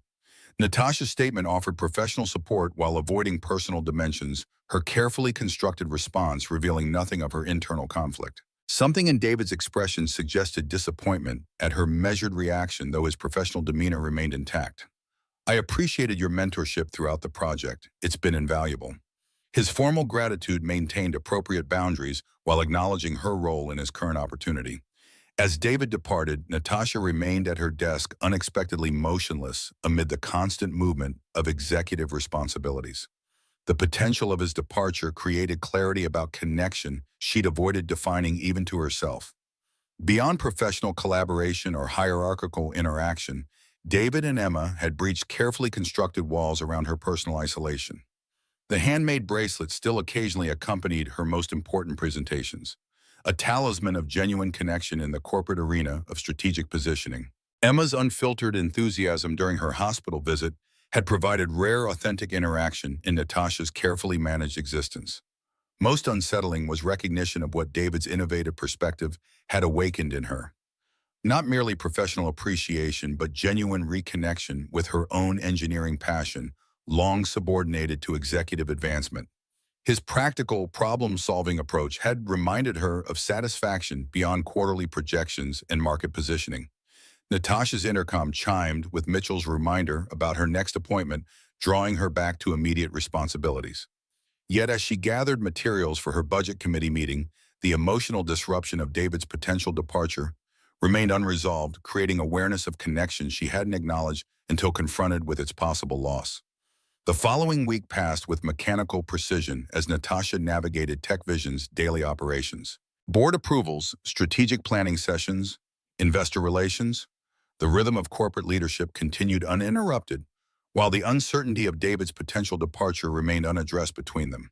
Their professional interactions continued with careful neutrality, the personal dimension of his decision hovering beyond explicit acknowledgement. On Thursday afternoon, Mitchell placed a thick folder on her desk with uncharacteristic hesitation. The executive committee's proposal for the Boston satellite office expansion. They've requested your review before Monday's presentation.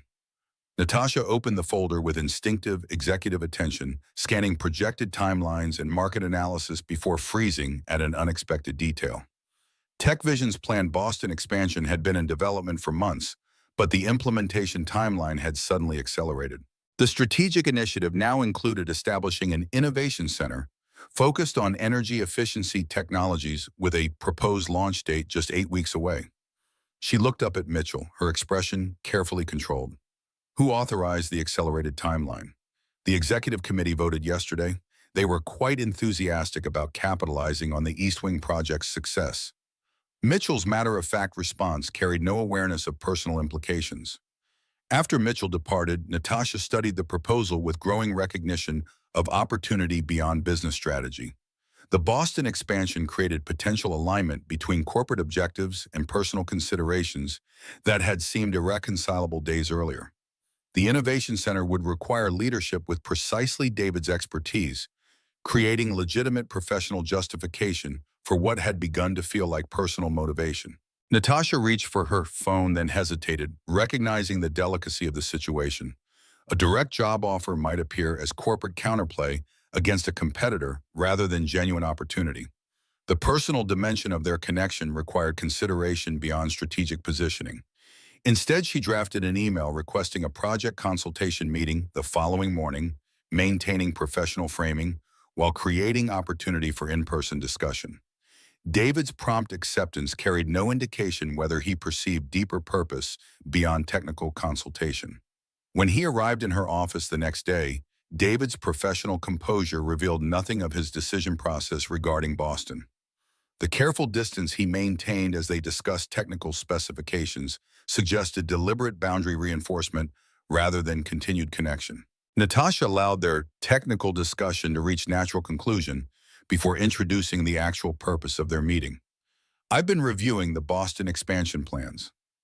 The conversation shifted instantly from abstract specifications to immediately relevant opportunity. David's carefully neutral expression revealed awareness of potential intersection between TechVision's expansion and his own career decision. "I'd heard rumors about a satellite office, but wasn't aware of confirmed plans."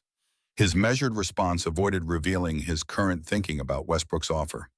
"The executive committee has accelerated the timeline. We're establishing an innovation center focused on energy efficiency technologies." Natasha maintained professional framing while watching for his reaction. That's an ambitious expansion given the current market. David's assessment remained purely business-focused, revealing nothing of personal interest in Boston opportunities. Natasha recognized his careful neutrality and matched it with her own. "We'll need a director with both technical expertise and implementation experience. Someone who understands how conceptual innovation translates to practical application." Her description precisely matched his skill set. Without direct reference. David studied her with quiet assessment, clearly weighing the unspoken dimensions of the conversation.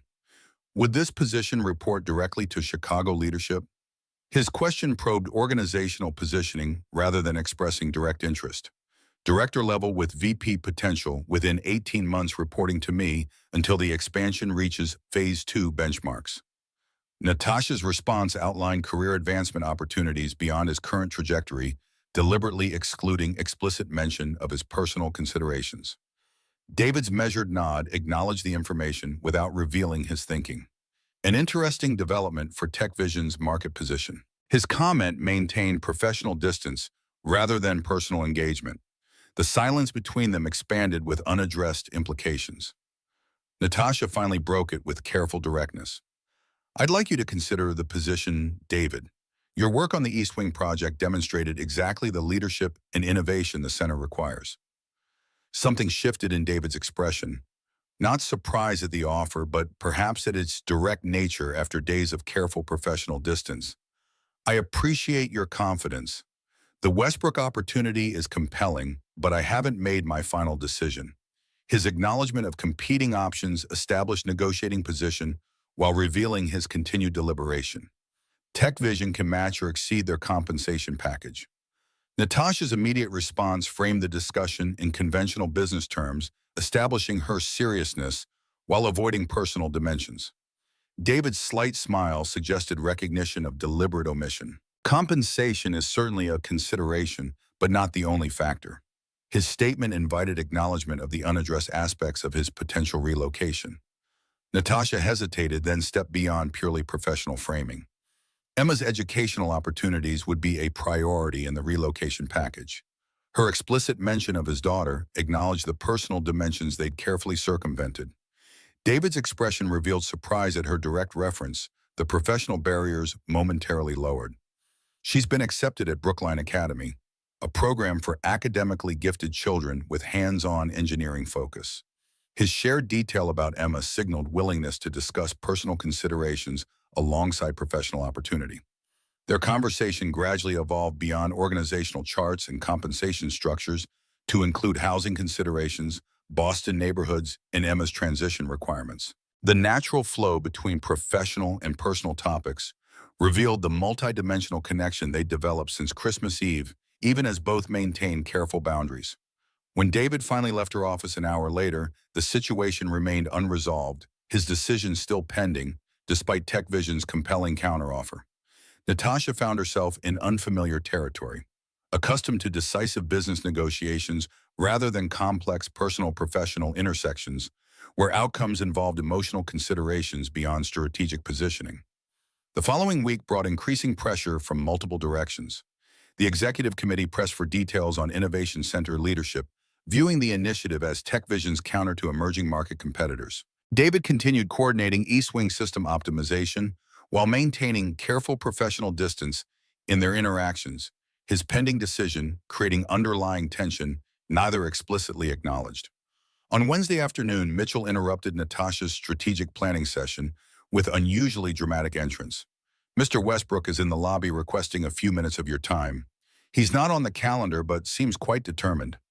Mitchell's raised eyebrows suggested the unusual nature of an unscheduled visit from a competitor's CEO. "Send him up in 10 minutes. Natasha maintained outward calm while internally questioning James Westbrook's unprecedented personal appearance at TechVision headquarters. When Westbrook entered her office, his confident stride and expensive suit projected typical CEO presence, though his expression carried unusual intensity rather than professional courtesy. His direct approach matched his reputation for aggressive business tactics. "I'll be brief, Natasha. We both know why I'm here." Westbrook's dispensing with traditional business pleasantries signaled the personal nature of his visit despite its professional context. Natasha maintained composed neutrality. "Always good to see you, James, though I confess I don't typically expect personal visits from competitors." Her response neither confirmed nor denied knowledge of his purpose. Westbrook's impatient gesture dismissed her careful ambiguity. "David Miller, his technical innovations present significant market opportunities, and we've made him an extremely competitive offer. Her deliberate poaching of your maintenance manager seems beneath your usual strategic approach." His framing of the situation as corporate gamesmanship rather than legitimate opportunity revealed his perspective on David's value, asset rather than individual. Natasha's expression cooled at his characterization. "Mr. Tadam Miller's contributions to TechVision have been significant, but his career decisions remain entirely his own. Our interest in his continued professional development reflects appreciation of his talents rather than competitive positioning." Her measured response defended both David's agency and TechVision's legitimate interest while avoiding personal dimensions. Westbrook studied her with calculating assessment. "This seems unusually personal for your typical talent retention approach." His implication carried unstated questions about her interest beyond corporate strategy. The tension between them reflected deeper conflict than mere competition for valuable personnel. Westbrook's appearance in her office represented attempted dominance in a situation where conventional business leverage had proven insufficient. His frustration suggesting David's continued deliberation despite aggressive recruitment tactics. Their tense exchange concluded with superficial professional courtesy, masking mutual awareness that David's decision transcended typical executive poaching. After Westbrook's departure, Natasha remained at her desk, his unexpected visit creating unwelcome recognition that others had begun perceiving personal dimensions in her professional interest, complexities she herself had barely acknowledged. That evening, rather than returning to her penthouse, Natasha found herself driving toward David's apartment building, her unscheduled visit representing departure from careful boundaries they'd maintained since Christmas. The impulse to speak directly without corporate context overrode her typical strategic patience, Westbrook's appearance creating urgency beyond business considerations. She hesitated in the building's modest lobby, questioning the appropriateness of unannounced arrival in his personal space. The decision was rendered moot when the elevator doors opened, revealing David and Emma returning home, grocery bags in hand, an animated conversation in progress. Emma's delighted squeal upon seeing Natasha transformed the awkward moment into genuine connection. "You came to visit us again?" The little girl's excitement carried no awareness of the complex adult dynamics her statement referenced. David's surprise reflected both the unexpected nature of Natasha's appearance and his daughter's unfiltered response. "This is an unexpected pleasure." His careful phrasing acknowledged both Emma's delight and the unusual nature of Natasha's presence outside professional contexts. The ride to their apartment carried Emma's enthusiastic updates about school projects and new engineering adventures, her chatter filling silence that might otherwise have grown awkward between the adults. Inside the apartment, Emma immediately insisted on showing Natasha her workbench, with recent projects arranged in careful display. Natasha found genuine interest in Emma's detailed explanations of disassembled appliances and reconstructed machines, the child's enthusiasm infectious despite the complicated adult situation hovering beyond her awareness. The workbench had evolved since Christmas, expanded with additional tools and now featuring meticulous organization systems reflecting David's influence on her developing methodology. When Emma finally paused for breath, David gently redirected her attention. "Why don't you organize your project notebook while I make dinner? Ms. Reed and I need to discuss some work matters." His phrasing maintained appropriate explanation for his daughter while creating adult conversation space. Emma's disappointed expression quickly transformed to acceptance. "Okay, but you have to stay for dinner. It's taco night, and Daddy makes the best tacos in Chicago." Her absolute certainty brooked no argument. Natasha found herself accepting the dinner invitation with surprising ease despite the professional boundaries being crossed. Once Emma disappeared into her room, the adult tension reemerged as David turned toward Natasha with quiet assessment. "James Westbrook visited your office today?" His statement, rather than question, confirmed communication channels beyond their direct interaction. Natasha nodded, moving toward the kitchen counter as David began dinner preparation. "He seems quite determined to acquire your innovation expertise." Her phrasing deliberately highlighted Westbrook's asset-focused approach. David continued chopping vegetables with practiced efficiency. "He's made that clear in our discussions. The compensation package is significant." His understated acknowledgement carried awareness of substantial financial opportunity. Natasha watched his methodical food preparation, the domestic activity creating unusual context for their conversation. "Is compensation the determining factor in your decision?" Her question pushed beyond professional boundaries they'd carefully maintained. David's hands stilled briefly before resuming their rhythm. "It's certainly significant with Emma's future to consider.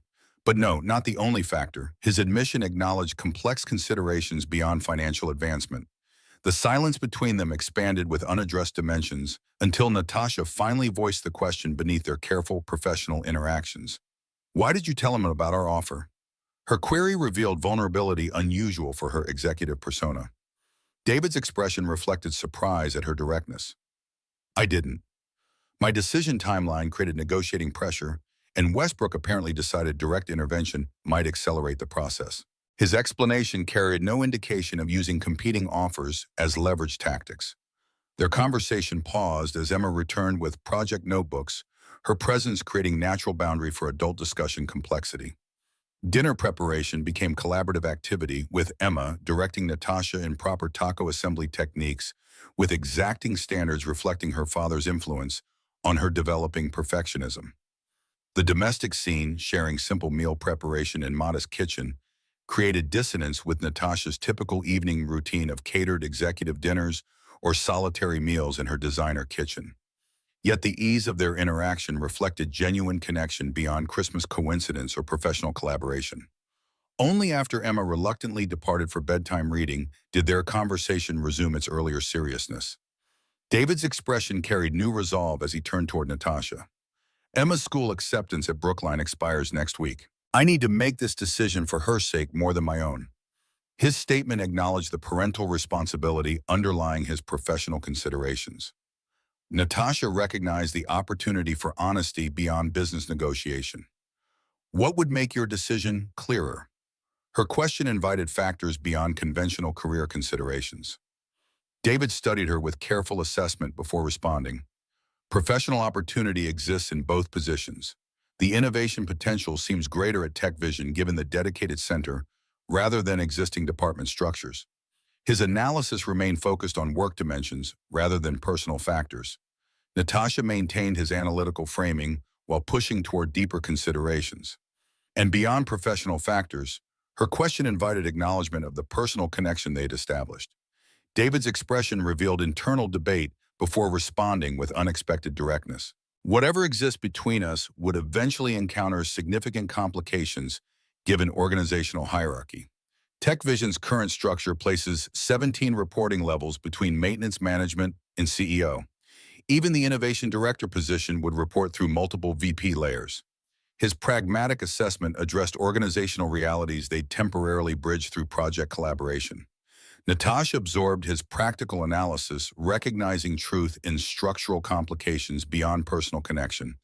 The Boston position would report directly to me until the center reaches operational benchmarks. Shorter chain, fewer complications. Her solution offered partial mitigation without addressing fundamental questions about their relationship's nature. David's slight smile acknowledged her tactical approach.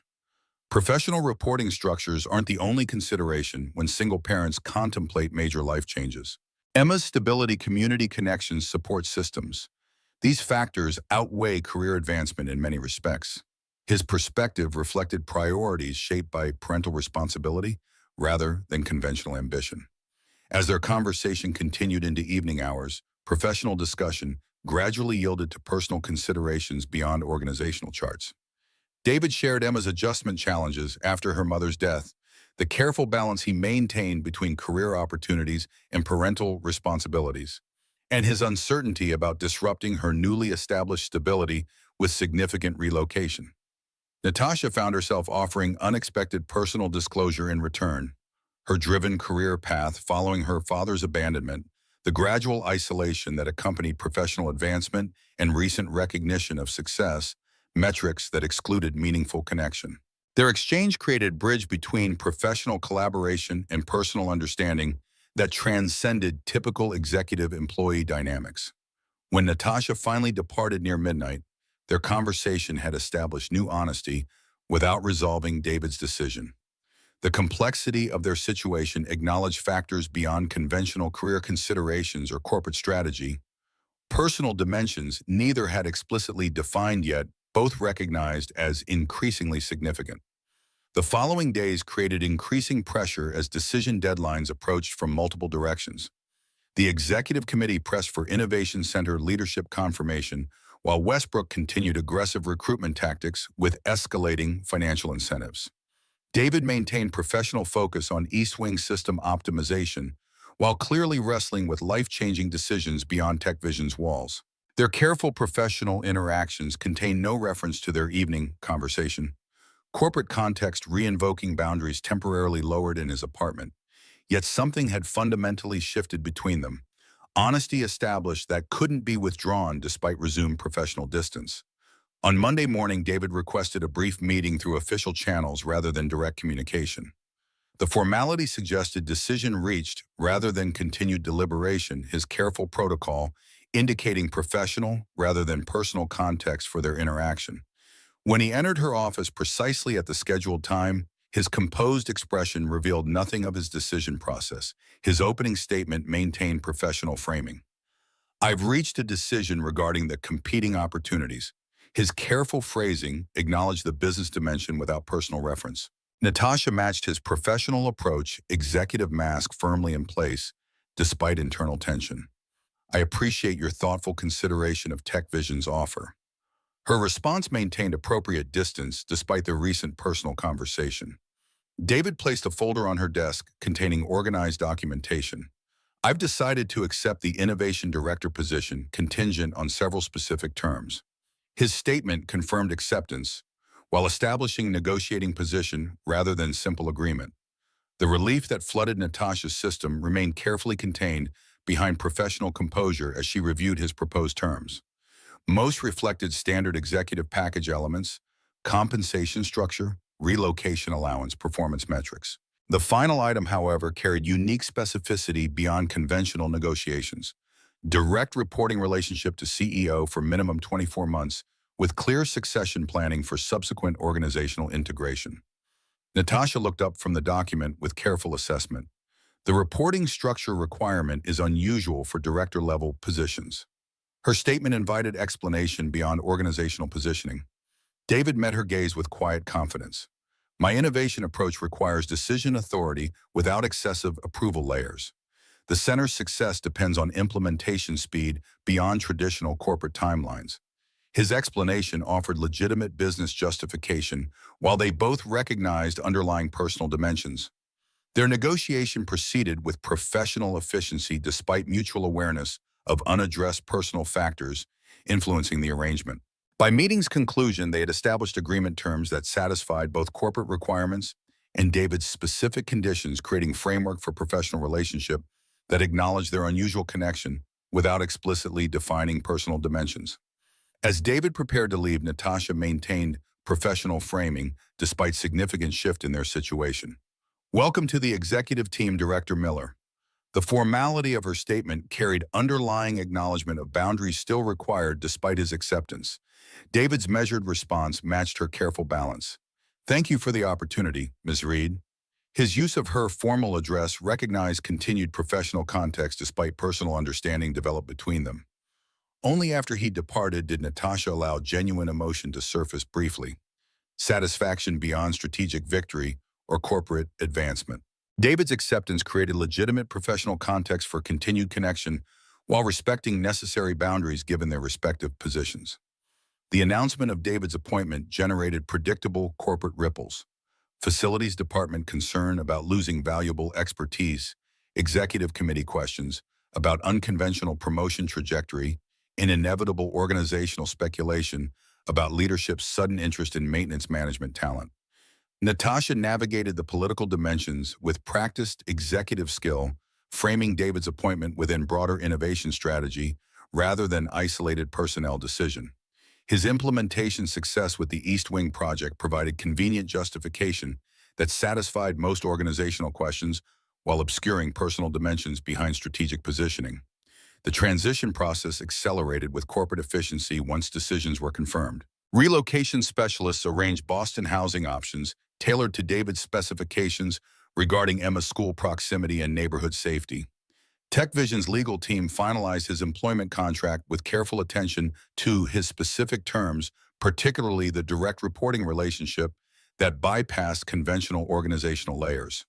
Their professional interactions during transition planning maintained appropriate boundaries despite underlying awareness of personal connection beyond business strategy. Corporate context reinforced necessary distance as David coordinated department handover while simultaneously developing Innovation Center operational frameworks. Only Emma maintained an unfiltered enthusiasm about their evolving situation, her occasional appearances in TechVision's lobby, creating brief moments of genuine connection amid corporate complexity. Her excited updates about Boston Research and Engineering Club applications reflected her father's careful preparation for transition while maintaining her characteristic directness unrestrained by adult barriers. 3 weeks before their scheduled Boston relocation, David requested another formal meeting through proper channels. The unusual timing suggested issues beyond routine transition planning, his careful protocol indicating matters requiring official discussion rather than casual conversation.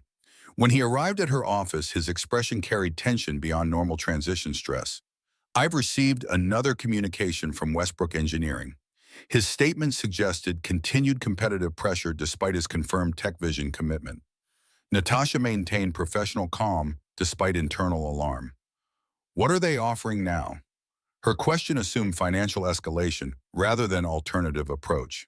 David handed her an official-looking document rather than verbal explanation. It's not an improved offer. It's a cease and desist letter regarding my energy recapture system.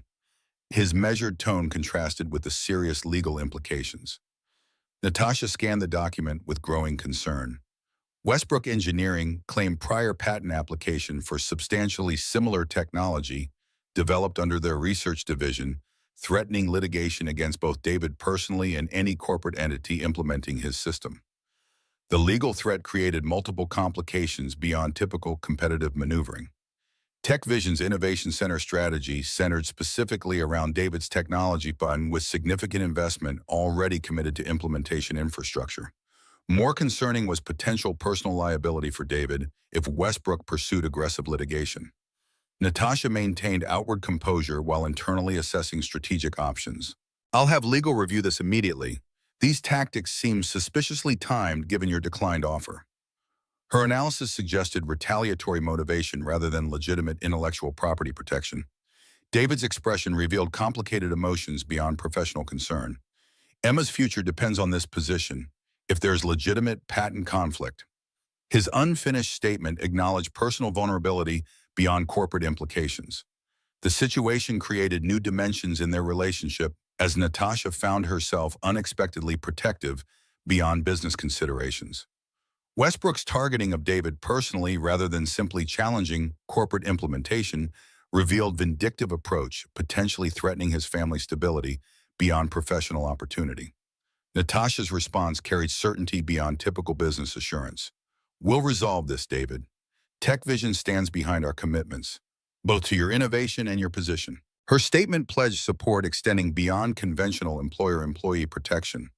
The following days transformed into intensive legal investigation as TechVision's attorneys analyzed Westbrook's claims, while patent specialists examined application timelines and technology specifications. David provided exhaustive documentation of his development process, including dated notebooks and prototype testing records, establishing clear innovation chronology. Preliminary legal assessments suggested Westbrook's claim represented deliberate intimidation rather than legitimate intellectual property dispute. Their patent application had been filed 3 weeks after David declined their employment offer, with technology descriptions suspiciously similar to details shared during recruitment discussions.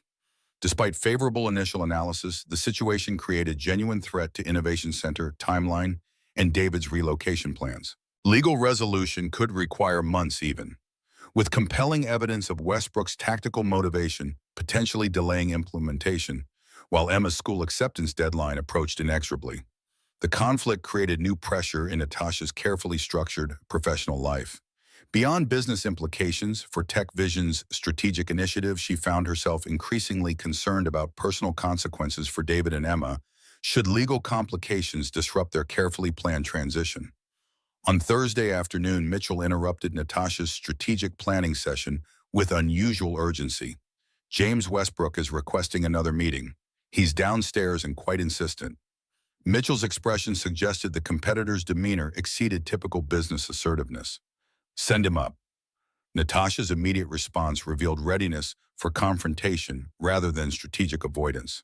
When Westbrook entered her office minutes later, his typical confident manner had intensified into barely restrained aggression.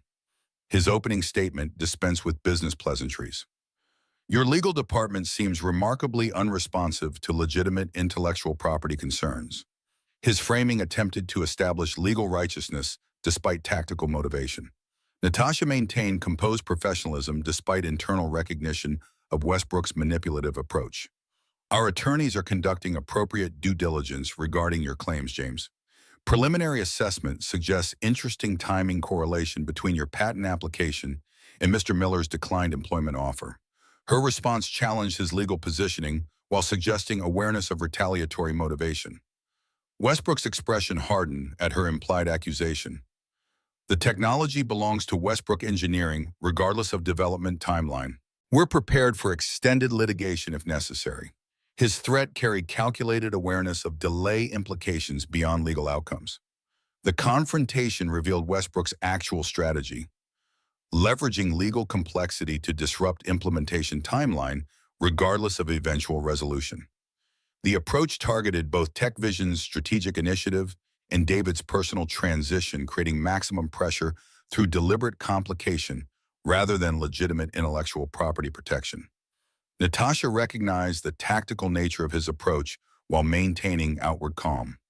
Litigation certainly remains an option, though public exploration of your recruitment techniques and subsequent patent application timing might prove interesting beyond legal circles. Her counter-threat suggested potential reputation damage beyond courtroom consequences. Their exchange continued with escalating tension beneath maintained professional facades, corporate language masking personal motivations on both sides. Westbrook's approach revealed vindictive determination to punish David's declined offer, regardless of collateral damage to his family's stability. After Westbrook finally departed with unresolved threats hanging between them, Natasha remained at her desk, contemplating strategic options beyond conventional corporate response. The situation had evolved beyond business competition into personal attack against someone she increasingly recognized as important beyond professional collaboration. That evening, rather than returning to her penthouse, Natasha directed her driver to David's apartment building. The unscheduled visit represented deliberate boundary crossing, personal connection, superseding professional protocol, given the situation's implications for his family's stability. David's surprised expression upon opening his door reflected both the unexpected nature of her arrival and recognition of unusual urgency beneath her composed exterior. When he invited her inside the apartment, revealed organized packing preparation, partially filled boxes and sorted belongings indicating transition already underway, despite looming legal complications. Emma's excited greeting from amid packing materials temporarily lightened the atmosphere before David gently directed her toward bedroom activities, creating adult conversation space amid transition chaos. Once alone, their exchange dispensed with professional pretense, addressing Westbrook's threats with direct personal assessment rather than corporate positioning. I reviewed the complete legal analysis this afternoon.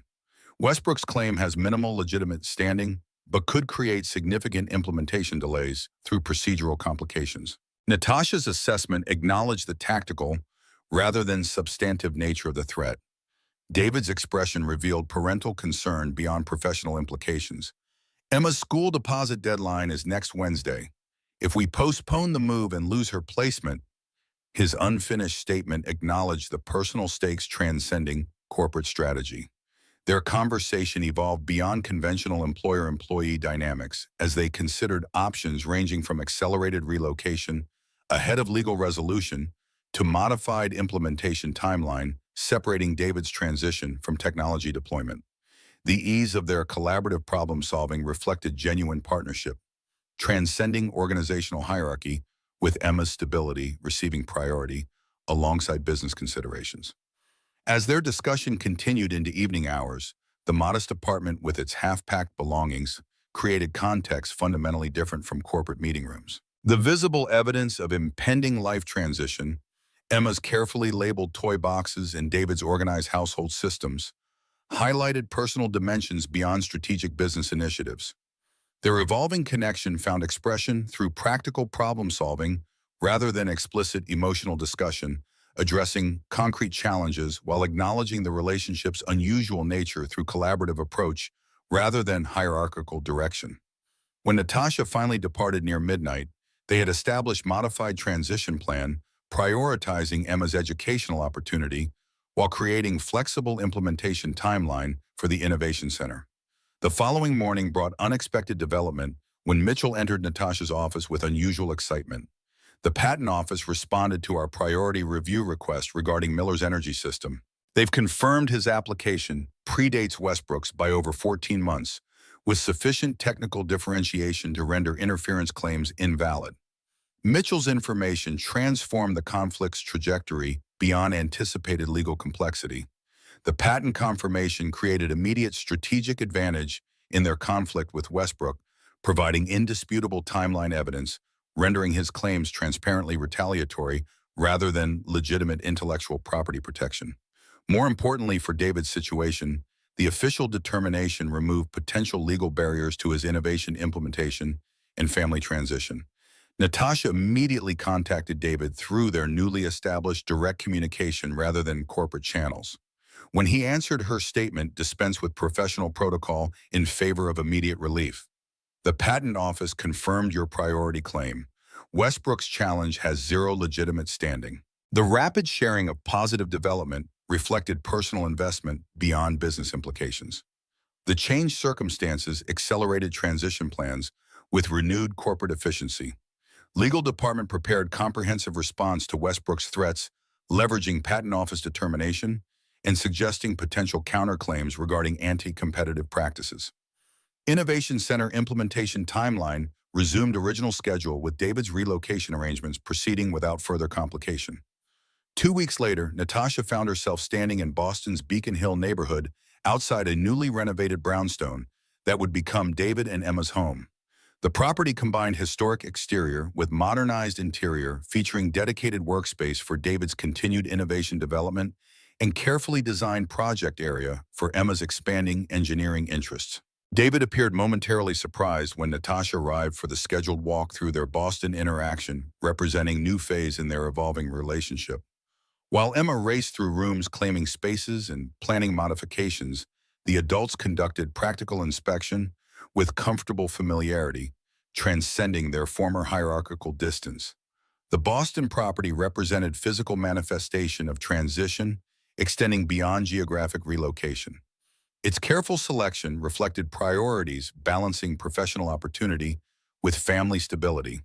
Proximity to Emma's new school dedicated innovation space for continued development and neighborhood community, supporting single-parent needs beyond career advancement. As they completed the official inspection, David's expression carried contemplative assessment beyond property consideration. This represents significant change from maintenance manager housing 18 months ago. His statement acknowledged transformation extending beyond professional advancement. Natasha matched his reflective tone while maintaining practical focus. The Innovation Center's success justifies appropriate leadership investment. Her response framed personal interest within legitimate business context, while they both recognized dimensions extending beyond corporate strategy. Emma's excited interruption prevented further adult conversation as she detailed elaborate plans for her dedicated project space, her enthusiasm creating natural bridge between professional opportunity and family considerations. Her unconscious integration of these supposedly separate domains reflected wisdom adults often struggled to maintain amid organizational complexities. Later that afternoon, as Natasha prepared to return to Chicago, their conversation briefly addressed the personal dimensions underlying professional transitions. David's measured statement acknowledged their unusual journey without presumption. I appreciate everything you've done to make this opportunity possible, both professionally and personally. His careful phrasing recognized multiple dimensions without explicitly defining their relationship's nature. Natasha matched his balanced approach with her own acknowledgement. Some innovations extend beyond technological systems to include human connections. Her response offered metaphorical recognition while maintaining appropriate boundaries given their continuing professional relationship. Their parting maintained careful equilibrium between personal connection and professional context, acknowledging evolved relationship without explicit definition beyond current parameters. The Boston transition created geographic separation that paradoxically simplified their interaction by removing daily hierarchical complications while establishing direct reporting relationship justifying regular communication. 6 months later, Natasha stood in the newly completed Innovation Center amid gleaming equipment and bustling engineering teams. The facility had transformed from strategic concept to operational reality with remarkable efficiency under David's leadership. His practical implementation skills, accelerating timelines beyond typical corporate development cycles. The center's central demonstration area featured the energy recapture system now installed throughout the facility, generating operational data exceeding projected efficiency metrics. Technical teams from multiple industry sectors regularly toured the implementation, creating expanding market opportunities beyond TechVision's internal applications. David's leadership style had evolved to incorporate executive dimensions while maintaining his practical engineering perspective, creating distinctive approach that balanced innovative thinking with implementation realities. His team combined academic research expertise with commercial application experience, reflecting his recognition that theoretical advancement required practical translation to create meaningful impact. As Natasha observed operational progress during quarterly review visits, the personal dimension of their connection continued developing alongside professional collaboration. Monthly leadership meetings provided legitimate context for regular interaction, while Emma's occasional appearance during school holidays maintained family connection beyond business parameters. Their relationship established unusual balance between professional boundaries and personal understanding, neither fully defined nor completely constrained by conventional expectations. The geographic separation created natural space that paradoxically strengthened their connection through deliberate rather than circumstantial interaction. On a crisp October morning 1 year after their Christmas encounter, Natasha found herself once again at the Boston Brownstone for the Innovation Center's formal launch ceremony. The official event would bring industry leaders and media coverage, celebrating the facility's successful implementation and expanding market influence. Emma greeted her arrival with characteristic enthusiasm, unrestrained by adult social boundaries. She proudly displayed her latest engineering project, a scale model of the energy recapture system adapted for residential application that she intended to enter in her school's innovation competition. The transformation in the young girl reflected more than typical developmental progress. Her technical vocabulary and systematic approach demonstrated educational advancement beyond age-typical patterns, while her confidence navigating adult professional contexts revealed secure foundation despite major life transitions. As David joined them, his expression carried quiet pride, it extending beyond professional accomplishment to encompass family stability amid significant changes.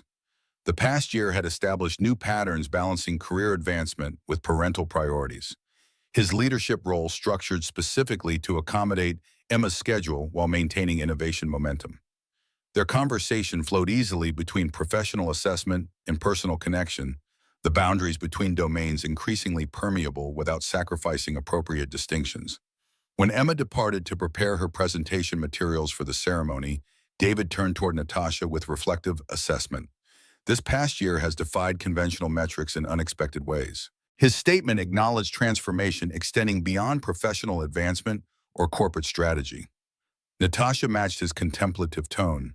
Some investments yield returns that spreadsheets can't capture. Her response recognized value beyond business calculations while maintaining metaphorical framing appropriate to their evolving relationship. When they finally departed for the official ceremony, their easy companionship reflected journey from hierarchical distance to genuine partnership transcending organizational positions. The Innovation Center represented physical manifestation of possibilities beyond conventional structures. Both technological systems and human connections reconfigured to capture previously wasted energy. The launch event proceeded with corporate precision. Official speeches acknowledging strategic vision, technical presentations, demonstrating implementation success, and media opportunities highlighting market implications. Throughout the carefully orchestrated proceedings, the genuine accomplishment beneath corporate messaging remained evident in operational realities rather than promotional language. As the ceremony concluded with official ribbon cutting, Emma proudly stood alongside her father at the center's main entrance, her presence representing family dimension beyond corporate achievement. The assembled crowd's applause acknowledged both technological innovation and the human story behind its development. Transformation extending beyond energy systems to include personal connection, once constrained by hierarchy and circumstance. Later that evening, a celebration transitioned from official proceedings to informal gathering. Natasha found herself on the brownstone's small rooftop garden, with David the Boston skyline illuminated against darkening autumn sky.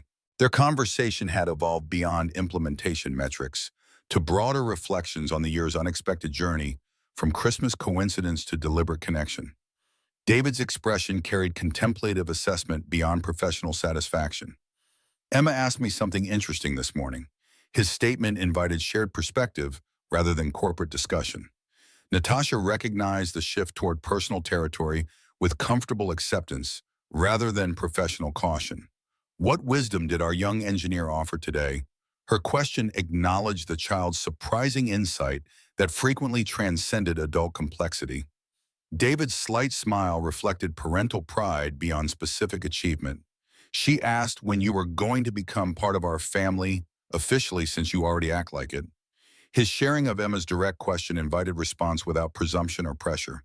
The moment carried potential complication, given their continuing professional connection, despite evolved personal relationship. Natasha's response acknowledged complexity while offering genuine perspective. Family takes many forms beyond conventional definitions. What we've built this past year doesn't require official designation to have genuine meaning. Her statement recognized authentic connection without artificial acceleration or institutional framing. Their conversation continued with unusual honesty about relationship possibilities beyond traditional patterns, addressing practical considerations alongside emotional dimensions with characteristic balanced assessment. The discussion reflected their established approach, navigating complexity through thoughtful evaluation rather than impulsive reaction, whether engineering challenges or personal connection. As evening deepened around them, their comfortable silence reflected journey beyond unexpected Christmas encounter to deliberate relationship transcending conventional boundaries. The Innovation Center below, represented visible manifestation of possibilities beyond traditional structures. Energy systems reconfigured to capture previously wasted potential human connections recalibrated to recognize value beyond hierarchical constraints. David finally broke the contemplative quiet with characteristic practical focus. Emma's school has parent-teacher conferences next month. They recommend both parents attend when possible. His statement offered specific invitation within established parameters rather than abstract relationship definition. Natasha's response carried acceptance beyond professional collaboration. I'll adjust my calendar to be there. Her simple commitment acknowledged evolving role without requiring explicit designation. Their conversation expanded to include practical planning for coming months, innovation center development phases, Emma's school activities, and gradually integrating their separate lives into increasingly connected pattern. The rooftop discussion reflected their established approach to complexity, addressing possibilities through thoughtful consideration rather than predefined expectations. As Natasha later prepared to return to Chicago, their parting carried new understanding beyond temporary separation. The distance between Boston and Chicago had transformed from potential obstacle to practical arrangement, accommodating both professional responsibilities and personal connection, geographic separation, creating beneficial space rather than problematic barrier. 6 months later, on Christmas Eve, Natasha once again found herself in Chicago's downtown district amid holiday decorations and last-minute shoppers. Unlike the previous year's solitary wandering, however, her purposeful stride carried anticipation rather than empty obligation. The familiar diner on the corner remained largely unchanged, holiday decorations slightly faded from previous incarnations, but creating similar warm glow against winter darkness. Inside, rather than nearly empty establishment, she found David and Emma waiting at a specifically requested booth by the window. Emma's excited greeting carried no awareness of the location's significance beyond immediate celebration. "I saved you the best seat, the place where you can see all the Christmas lights outside." Her arrangement reflected characteristic thoughtfulness beneath childish enthusiasm. As Natasha settled into the booth opposite them, David's expression acknowledged the deliberate anniversary beyond coincidental timing. His quiet statement carried meaning beyond simple observation, full circle in unexpected ways. His reference recognized their journey from accidental encounter to intentional connection. The holiday scene around them, modest diner with slightly tacky decorations, simple food served on mismatched dishes, families gathering in unpretentious celebration, carried different significance than the previous year's random intersection. What had once represented chance encounter amid separate lives had transformed into deliberate choice among expanding possibilities. As they shared holiday plans extending beyond Christmas Eve to include coming months of increasingly integrated activities, their conversation reflected balanced approach to evolving relationship, neither rushing artificial definitions nor avoiding meaningful connection, instead building deliberate patterns reflecting genuine understanding beyond conventional expectations. Emma's excited interruption of adult conversation carried childish directness, transcending social boundaries. "I have a new invention idea. We could make buildings that share energy instead of wasting it, like how families share things instead of everyone having their own." Her technical concept unconsciously mirrored human connection principles, with characteristic integration of seemingly separate domains. David's proud response acknowledged both the technical concept and its broader implications.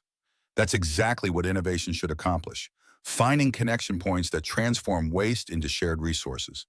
His explanation carried meaning beyond engineering specifications. As their Christmas Eve unfolded with deliberate celebration rather than accidental intersection, the contrast with previous year highlighted transformation extending beyond professional advancement or geographic relocation. What had begun through coincidence had evolved through conscious choice, creating possibilities neither could have anticipated amid holiday isolation 12 months earlier. Their shared laughter amid simple celebration reflected journey beyond conventional metrics, success measured not through corporate advancement alone, but through meaningful connection, transcending organizational hierarchy, innovation extending beyond technological systems to include human relationship reconfigured to capture previously wasted potential. When they finally left the diner hours later, they stepped into gently falling snow, reminiscent of their first encounter, the familiar weather pattern now framing deliberate connection rather than random intersection. Their future paths remained unwritten, but intentionally aligned possibility, extending beyond traditional definitions toward authentic partnership based in mutual recognition rather than prescribed expectations.